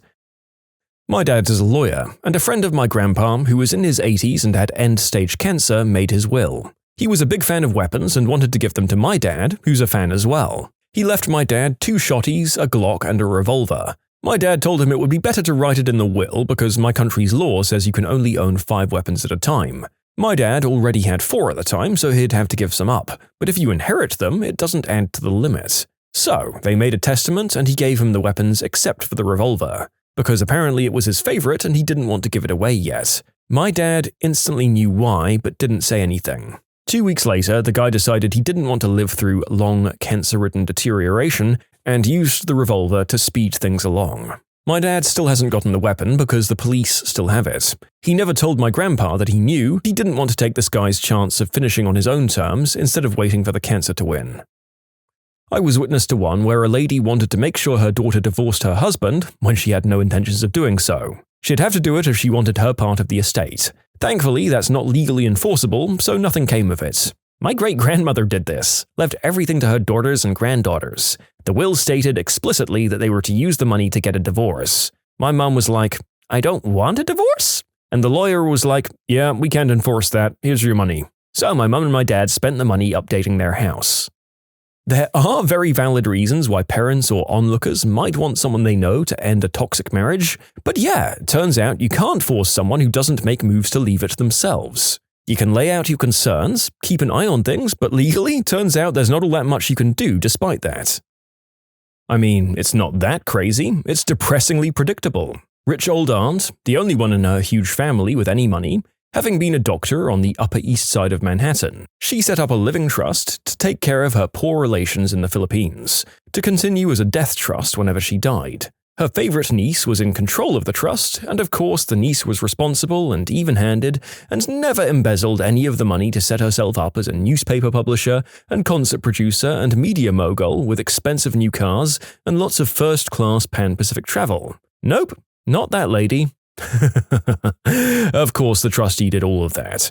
Hundreds of thousands of dollars missing, and an unholy mess of sifting through money transfers and property purchases in 3 countries. The niece also had a bigamous marriage to some guy in the Philippines, to whom she sent buckets of her aunt's money to build a luxury villa, while her legal husband in North America was bedridden and dying slowly. She vehemently denied such a relationship existed. She also had photos of her Philippines wedding on her Facebook page. Not the smartest embezzler out there. From where I sat, in the attorney's office representing the poor relations trying to stop the trustee's embezzlement, the craziest part of it all was that after years of fighting, we finally got complete financial disclosure for the trust on like December 22nd, and it was such a Christmas miracle that I almost put off my Christmas trip to New York City to gleefully pore through every poorly redacted line of it. Also, we had the rich old aunt's ashes sitting on our bookshelf for years, since the dispute about what to do with her remains was a part of this all. You can submit your own stories to be featured here on the channel. The story submission link is in the description below, and if you want to listen to some vibey music in the background, check out easymode, also linked below, and subscribe. Fairly new lawyer here, I haven't had that much in wills. Family is where the real fun is. But we did have a woman with dementia come in to do her will, then come in a few months later to change it because her condition was worsening. I did do a capacity assessment, and she seemed to understand what her old will said and what her new will would say, and why she was changing it. She wasn't suddenly cutting anyone close out, so I made the changes she requested, told her okay, but I warned her that I might not be able to make future changes due to concerns about her condition. A week later, she comes back in, and she is in rough shape.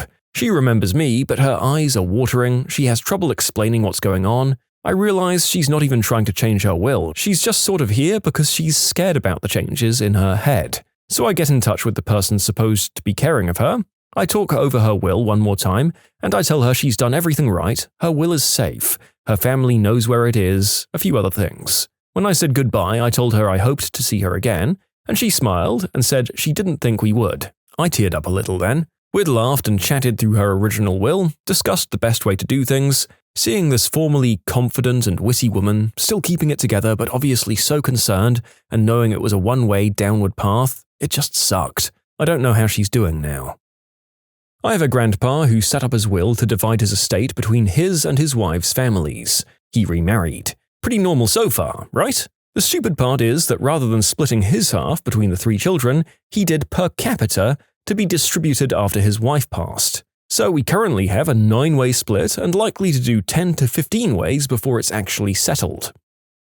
Where I went to college, there's an oak tree that was deeded to itself in a man's will. Now called the tree that owns itself, it sits in the middle of a road and you have to go to one lane to drive around it. The story is that a man loved the tree so much as a kid that around the time he died in the 1830s, he gave the tree possession of itself. This technically wouldn't stand up in a court of law, but the county and local populace has accepted it and takes care of it. The original tree actually died, and the current one is a product of one of the acorns of the original.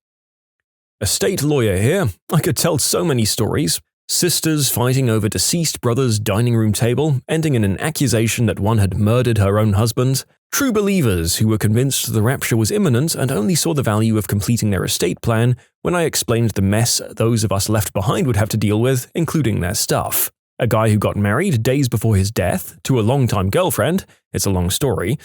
He did a will, disinherited several kids but not all of them, and somehow everything worked out okay with minimal disagreement. Several stories where a family member is a lawyer who practices in another area of law in another state, or doesn't practice at all. Guaranteed craziness. I could go on and on. It's absolutely the best line of work. It's really fulfilling with great stories. You get to know families and walk meaningful paths alongside them.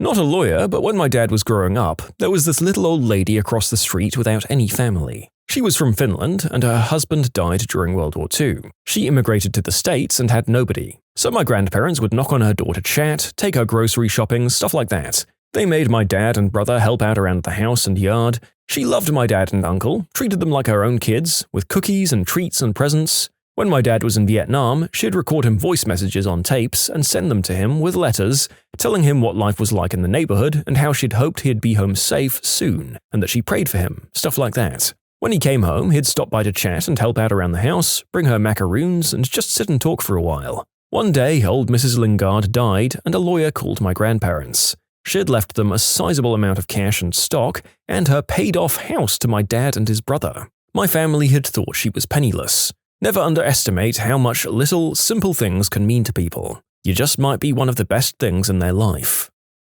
I saw a couple giving $100,000 to the next caretakers of their pets. I have a statement in mind saying that my sister will be awarded $10,000 to care for my cat if something happens to me. But that's just because he has a lot of medical issues and his vet bills can reach $1,000 pretty quick each time anything happens, and I don't want her going into debt taking care of my pet.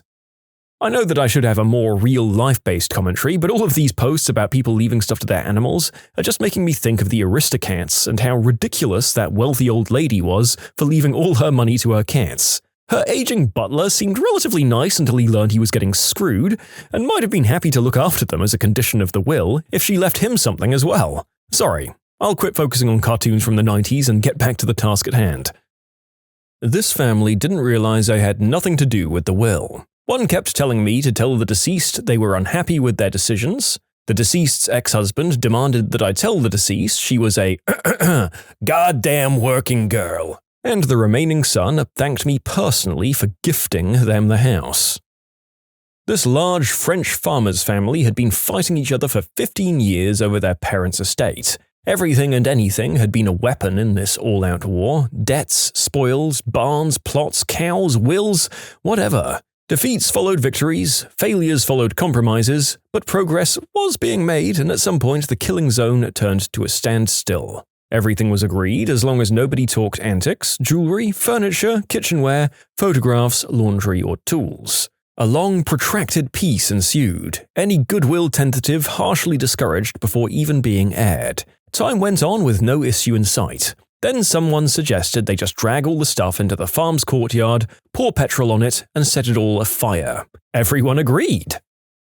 Not so much the original will itself, but the aftermath and greed of the siblings. Almost none of them talk anymore. There are 10 of them total. They were fighting over a couple of 100 acres, most of which is swamp. The greed part is they wanted to have the original will amended. Every grandkid was supposed to get a portion in the original will, along with the siblings. However, the siblings nixed that via the courts. They were going to then split the property amongst themselves, but the executor just didn't give an F and let it sit for 30 years without doing anything. The rest wanted it done, so court cases, massive debt, finally the executor having control seized from them. Thanks to the court cases, though, the property was in massive debt, being held as collateral, and now they're all too old or dead to do anything about it. If the will had gone through as originally intended, the family, which consists of about 35 grandchildren, would have all been happy. Or at least had money for selling the property, which was probably worth about 35 grand per section. Now it's probably just going to go under eventually for non-payment. Even if I could buy some of it for cheap, I'm not touching it with a 100-mile pole. My school lucked into its art museum because of William Ackland's crazy will. He donated a ton of money to Duke for an art museum on the condition that he be buried in said museum. Duke noped out of that little clause and the money, so UNC happily accepted the gift, built the Ackland Art Center, and you can go see his tomb right there in it. I enjoy sharing this fun little trivia piece when I give tours. I read a will that was pretty normal up until the decedent asked that his cremated ashes be sprinkled on the crotches of well-endowed handsome boys. Maybe he was trying to be funny. Steady Ed Hedrick, the inventor of the Frisbee, had his ashes melted into some Frisbees. Oh, I have a crazy story. My grandma's sister was a narcissist and extremely vindictive. She and her husband gained a significant number of assets over the years, including a somewhat profitable farm with over 100 acres of fields. They had a few children, all boys, and they all had wives and children of their own. Her husband died about 6 years before she did. Somehow, in their 50 years of marriage and living on said farm, they'd never bothered to go to a lawyer and write a will. Instead, she wrote a note and left it in their safe of legal documents, saying that nothing was to go to the wife of one of her sons, who incidentally had died almost 20 years ago, or to her children. This because the son's wife was apparently more outspoken and wouldn't be controlled by the old bag. So she made it clear in her will that she absolutely despised her, and my entire family too. So everything went into probate, and the kids are still trying to get everything squared away a year later. But the people she wanted excluded might be getting some of it too.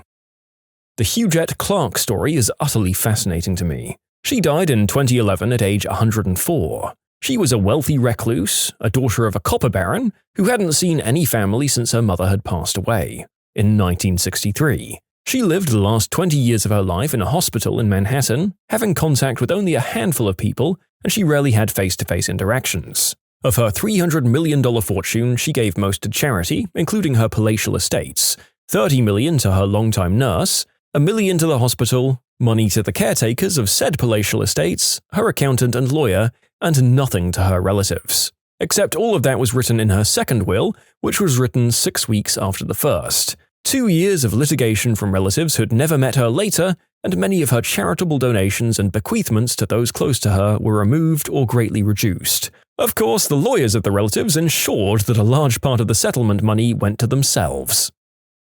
My grandpa gave all of his belongings to my father, who was the youngest of 4 brothers and 3 sisters, while my grandma was still alive. Grandpa told Dad that he gave him everything rightfully because he believed my dad will split everything equally. Grandma wanted her property back. Dad, at the time, only 20, obeyed his mum. Big frickin' court case several years later between all the brothers because it was indeed not evenly split. Still going strong to this day, with no grandma around anymore. Grandpa was a wise man, he just miscalculated.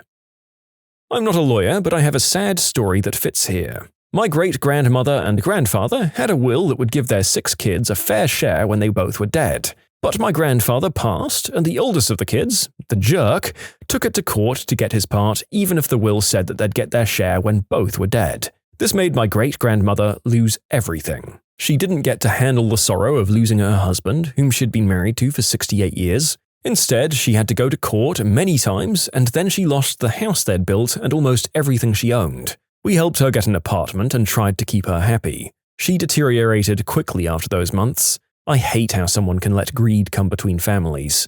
I've never even met the jerk. When I was in law school, I heard about a case involving a generational trust. It says, all my grandchildren get the money when the youngest reaches the age of 25. The youngest grandchild was 24, and they were all making plans for their inheritance. But, plot twist, one of the sons remarried and had a baby, a new heir, when the other grandchildren were 24. So, the rest of them had to wait until they were more than 50 to inherit. I asked if the baby had a bodyguard, and my friend didn't know. When did you accidentally come across as a complete badass? At work, there was this big burly former Marine/mercenary from Iraq who was back stateside, a massive mountain of a man. We came to face each other in one of the narrow corridors of the office where one of us was going to have to turn sideways. Neither of us turned, but we stopped. Now, I'm 6'1", 260 pounds, and he still towered over me. He was a nice guy, but still a little conditioned, I guess you could say, or mentally unhinged. He looked me dead in the eye and said, "You feeling froggy?" It was truly like something out of a movie. Without blinking, I replied, "You'd better jump." We both then cracked up and turned sideways, while the office breathed a collective sigh of relief. At work, project management undercut and mismanaged a project so badly. They pushed getting minimum viable product out with the goal to roll out improvements later, also known as the Bethesda approach. Product released, they all patted themselves on the back and moved on. Then that minimum viable product broke. In a meeting we had with our directors about how it's so broken and the cost to fix it, where we were told that there was no cost too big and unlimited manpower, among other things, I decided to ask, so how come we couldn't afford to do it right, but we can afford to do it twice? I'll never forget the moment a family walked into the local pub I was working at while I was there. This big, king-of-the-grill, bald alpha patriarch dad type and his wife and kids came through, and I said, "Welcome, where would you like to sit?" And he snapped back, "Well, a table would be nice." And without missing a beat at all, I replied, "Actually, we usually sit on the chairs here." I'll never forget the satisfaction of that moment or the look on his face. My uncles were talking crap about my dad, so I walked into the conversation and told them it wasn't polite to talk about people behind their backs. One of them turned to me and said I shouldn't interrupt when the men are speaking, and completely out of character, I replied, "I don't see any men in here." Boy, did I get some crap that day, but that's how I knew I won that exchange. I'm a 4th grade teacher, and one day I was up at the board and struggling to remember how to spell a particular word. I was trying to make light of it, telling the kids that sometimes adults need help with spelling too. One student replied, "It's because you were poorly educated, but don't worry, we're poorly educated too." Oof, double whammy. I genuinely can't tell if that kid is actually trying to own you or is a sweet but misguided soul. In any case, that's an absolute ego hammering you took that day. Rest in peace, you. I worked in cell phone sales for a few years, and a woman came in with a fairly new flip phone. This was 2018, so we barely still sold them. She was complaining because one of the sides of the screen was dangling off, and she said she didn't do anything, it just snapped, and demanded a new phone. I told her, "That looks like physical damage, and we don't have any coverage for that since you didn't buy a phone protection warranty." She insisted it wasn't physical damage and the phone just sucks and broke itself. She started freaking out and calling me all kinds of names and swinging her phone in my face, and then the top half of the phone literally snapped off and landed on the counter in front of me. I just looked her in the eyes and said, "Well, that was definitely physical damage." She lost her mind at my comment, and it was weirdly satisfying. Working retail, a Karen once told me she'd hoped I'd die. I was so into work mode that I blankly responded, "I mean, we all die, that's not much of a threat." Maybe it was my lack of intimidation or my blank stare, but that really shut her up. I didn't realize the nature of my comment when I wrote it, but in high school, one of my teachers did end-of-the-year anonymous evaluations. Everyone hated him and I understood why, but I still did well in his class. I wrote, "I don't have any critiques about your teaching, but I think you should work on being a better person." Forensic biology professor brought out a fresh human brain as a surprise to a stunned class. He said, "You had no idea what I had to go through to get this." Someone asked, "Well, the skull, right?" When I was 12, my older sister had a boy over for Thanksgiving dinner. She dated a lot of D-bags, but this guy took the cake. Big, brash, annoying jerkhead who was rude to her and basically everyone. As we sat down for dinner, before we were about to say what we were thankful for, he says, "Looks like I'm seated at the head of the table. I must be important," with a huge crap-eating grin. Without pausing, I gestured to my dad, seated opposite him, and said, "Actually, my dad is at the head of the table. You're the butthole." My mum scolded me for swearing at the table, but years later told me her and my dad thought it was hilarious. After 4 years in a horrible toxic relationship, which turned into a 1-year horrible toxic marriage, I told my ex that I wanted a divorce. He told me that I couldn't divorce him or I'd go to hell. My response was, "Well, then I guess I'll see you there." I then kicked him out of my house, for which he'd never paid a dime in bills, and told him to call his mum for a plane ticket. Not the most badass story here, but it did feel good. I was around 17 or 18 and getting my first filling at the dentist. They pumped me full of nitrous oxide for pain and to help me relax during the procedure. The dentist came back and asked me, "How are you feeling?" All I said was, "I don't." And he lost his crap and cracked up for what seemed like 20 minutes before he could pull himself together. I also started laughing because of the laughing gas, and his laugh was infectious. So we were both just sitting in the room laughing, and all of his assistants came by and were very confused. Not me, but my daughter. This boy at school called her retarded, and her response? "No, I'm autistic. I don't know what your fricking excuse is." She was in 6th grade. I was pretty shocked when I got that phone call. She doesn't usually say things like that to people. I got real drunk when I was probably about 25, got in a bar fight, as was my habit, and got knocked out cold, which was also a bad habit I had back in those days. I woke up in an emergency room to a cop who said, "It's 4:30 a.m., you're in so-and-so emergency room, you just blew a .29 BAC, so I have to take you to the detox center now." I stood up from the chair that they had me in, and the cop goes, "Hey wait, are you okay to walk?" And I threw my arm around his shoulder and bellowed out, "Walk? Hell, I'm driving, let's go." He was not amused, and he got a little rough with me, but about half the emergency room staff completely lost it. I eventually quit drinking and fighting, though it took me about 10 more years of failure before I hit that point. I worked at Target back in college in a stocking job where we had to be there at like 4 or 5 a.m. to unload trucks. One morning I overslept a bit and walked to the unpacking line about 10 minutes late eating a breakfast bar. The boss stormed over and started loudly berating me in front of everyone for being late. As he was going on, I was listening and taking bites of the bar without much expression, mainly because I was so damn tired. It finally bothered him that I was disrespectfully chewing during the yelling, and he stopped mid-sentence. He held out his hand and said, "Give me that damn thing." It just so happened that I only had 1 bite left, so I took it, handed him the wrapper, and said, "Thanks," with a mouthful of food. He paused and then started laughing at the ridiculous response to his ranting. Young male traveling with a bunch of other males, Border Patrol, we were being searched for substance smuggling. The Border Patrol agent says, "You know I have the authority to cavity search you." And I say, somehow, without skipping a beat, "I mean, sure, you might, but neither of us would enjoy it and you wouldn't find anything. Off the hook. No fingers in this butt."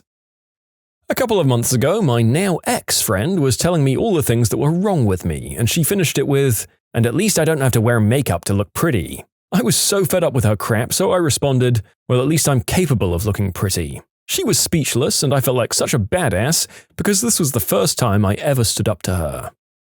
Back in high school, I was a slow, fat kid. For PE, we'd jog about 1 kilometer to the beach, have a swimming lesson, then jog back. I was the last one back to the school grounds, and the teacher was standing at the gate. He told me that because I was too slow, he was going to lock the gate, and I'd have to jog to the next one 200 meters away. I said that I'd consider him locking me out of the school grounds to be a suspension and to just go home. He let me in straight away. Kinda wished he'd tried calling my bluff so I could have followed through and just gone home. I was accused of being passive-aggressive. I replied, "Which part sounded passive? I don't ever want to come across as passive." I think a lot of people incorrectly label active aggression with passive aggression, and while I don't think either of those are usually warranted or appropriate, I do appreciate calling out the distinction. although it does have to be said that your way of doing it does ironically come across as passive aggression, and now I have a headache. I'm a writer and I do a bit of stand-up comedy as well. As such, people tend to introduce me to new people as a comedian and writer, stuff like that. So I was outside a bar smoking with a friend of a friend. He then introduced me to one of his friends. His friend was dressed like Liam Gallagher from Oasis and seemed to exude a bit of a cocky, sneery manner. The introduction went thusly. My friend said, "Mr. Gallagher, this is John. He's a comedian." Mr. Gallagher looked me up and down. "Comedian, huh? Does that mean you think you're funny?" I answered, "No, it means everyone else does." I literally don't know where it came from. I didn't even think about that response, it just came out. And it's hands down the greatest thing I've ever said. At work at a company meeting, someone was presenting something cool that they volunteered to work on and finished. They then explained things they thought they could do better in a self-depreciating way, and a bunch of other people started railing into his work with petty criticism. It was definitely good work though, and a thought just hit me, so I blurted out, "Sometimes done is the best feature." A bunch of people laughed and then the criticism stopped. People gave him kudos and we moved on. Not really badass, I guess, but I was surprised this thought somehow came out fully formed, like it was some phrase I've been saying for decades. I guess I was just realizing how many people don't finish anything they start, so done suddenly seemed like a pretty damn good feature. Give the man some credit for finishing the damn thing. I was in an acting class in college and we were doing a scene where a couple was having a big drawn-out fight. Multiple pairs went through the scene and I'd studied it pretty hard so I knew all the lines. We're about halfway through our performance when my partner clearly forgets what her line is. And because everyone's doing that scene, they could tell she had forgotten as well. Her next line was, "Well, I'm sorry I asked." I'm not usually a quick thinker on my feet, but I just filled the second or two of awkward silence with, "I bet you're sorry you asked, huh?" and continued on with my lines. Not overly badass per se, but the class and professor loved it and they all laughed. Probably the only quick-witted thing I've ever done in my life. You can submit your own stories to be featured here on the channel. The story submission link is in the description below, and if you want to listen to some vibey music in the background, check out easymode, also linked below, and subscribe. There was this one extremely attractive girl in my Comms 101 class in college. One day for a project where we interviewed other students, I was partnered with her. We ended up not finishing our questions in class, so I asked her if I could meet her somewhere to finish interviewing her. She said yes. Fast forward to the next day, I meet her after her dance group finishes rehearsal. I knock through the last few questions, and the final one, which I ask is, "What do you perceive the future to hold?" And she replies, "I don't even know what I'm having for dinner tonight. I have no idea what the future holds." So I say, "Well, if you don't know what you're having for dinner, do you want to have dinner with me?" She laughed, said yes, and though we only hooked up that night, I still look back on that day as one of the best dating stories I've had yet.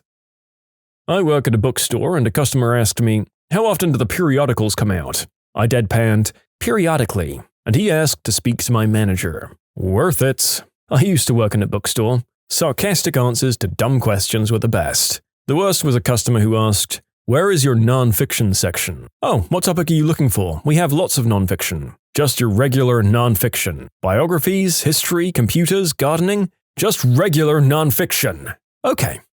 You see that sign over there that says fiction? The entire rest of the store." Yes, I had amazing job security to pull that one. Kind of a proud moment for me. I was always really shy in school, had very few friends, was bullied a lot. My mum passed away when I was 14 and I kept it to myself, not wanting sympathy or more bullying for it. Someone found out, I'm not sure how. They then said in one of our mutual classes that I should just die like my stupid mum did. The whole class was shocked. Even the teacher was like a deer in the headlights. I immediately got up to leave, but before I left I turned to her, got up close and said, "I've seen what cancer does to people. It hurts, and I would never wish that on anyone, not even you."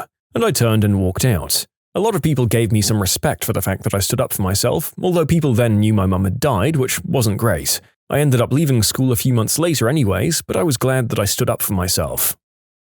Me and my girlfriend at the time were having a discussion about her going back to school. She kept putting it off every semester, and one day she got angry at me trying to tell her to actually go back, not just talk about it. And she yelled, "Rome wasn't built in a day," and I responded, "Yeah, but it was built." And a decade later, I still think of that. She did end up going back to school, got her master's even. She's married now, with twins. Just a real butthole. We had an overly dramatic neighbor who always claimed she was sick and dying. My mum came to see my kids in the middle of battling stage 4 lung cancer. The neighbor pulled her over. "Hi Rita, so glad to see you. Did Jason tell you that I'm dying?" My mum looked right at her, smiled and said, "Me too, dear, but not today." Never more proud of her.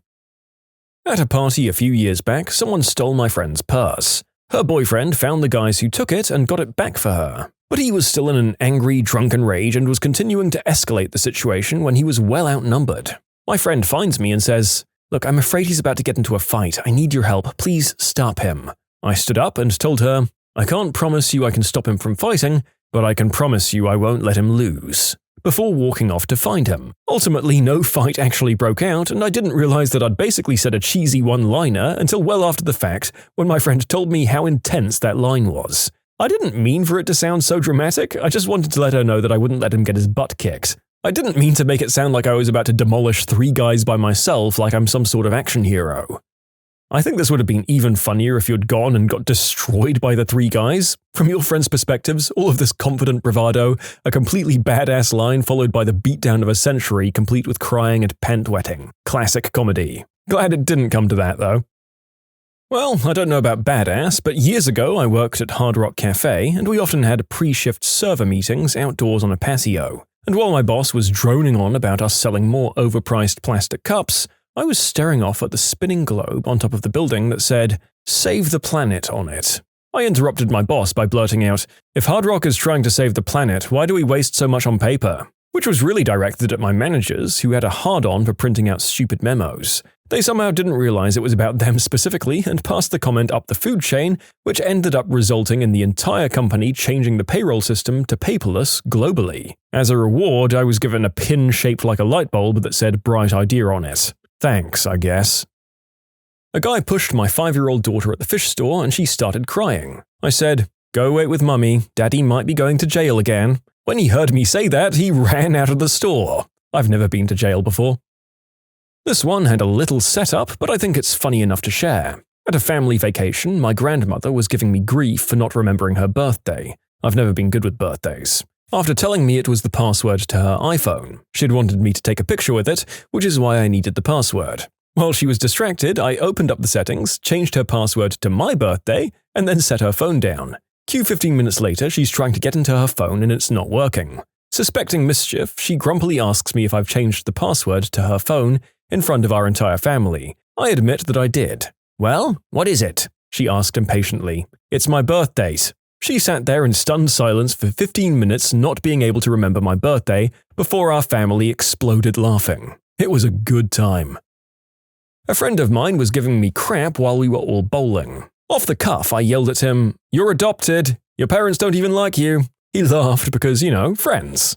Like 3 hours later, it hit me and I turned around and said, "Holy crap, dude, you are adopted." I'd completely forgot. "I'm so sorry, dude," which he thought made the whole situation even funnier.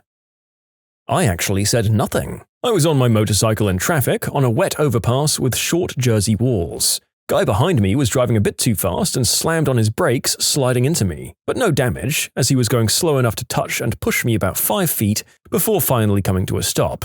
The angle had me going straight forward so I didn't fall. Had it been much faster, I would have been thrown over the edge to my death. So obviously I was, well, not happy. I turned off the engine, got off the bike, slowly walked over to the driver that hit me. It was only a few feet, and when he saw me coming to him, he furiously started raising his manual window, so I could just see him struggling to pump the winder. When I got there, I just knocked on his window, pointed at him, turned around, and walked away. He looked terrified. I didn't think about it until later. A guy you just hit in a car wearing a black helmet, with shaded visor, black heavy thick jacket, black heavy riding pants, road-crafted jacket and pants, black thick and metal-studded gloves, and black leather boots knocks on your window and points at you for being a supreme idiot. I had no idea. Wanted to give him a bit of mouth, but then to tell him I was okay and take a second to verify my bike was as well.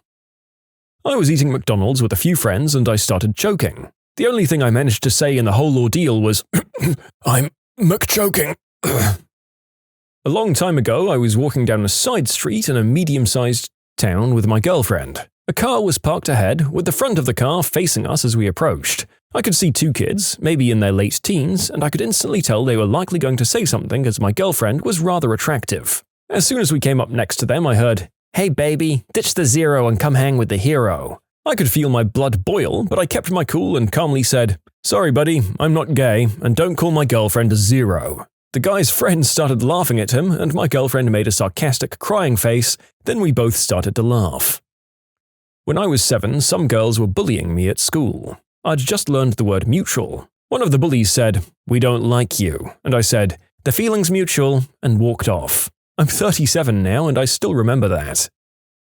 I was doing a university project, had to do a large presentation in front of a group of maybe 50 or 60 other students about a possible business of manufacturing an education toy for kids. It was a bit of a train wreck as no one else in the group had rehearsed or even read the script. As with all presentations, they asked for questions at the end and I stepped up to answer questions. There was one guy at the back that always asked awkward things like, "What if someone were to injure themselves and sue you?" or "Have you factored in matching employees' pensions?" It was meant to be a fun project for first-year students. They weren't expecting tons of detail. When it came to asking questions, I volunteered to answer them. The guy opened right away, asking awkward questions, but he had misjudged just how much work I'd done on the details. I asked the lecturer hosting the session if I could load up my spreadsheet, and he allowed it. That's when the guy realized he'd just asked the wrong guy. I'd made an automatic spreadsheet that could work out how many people were needed, how many machines, what hours people could work, rolling production over 24 hours, and overlapping shifts to ensure it all worked at maximum efficiency.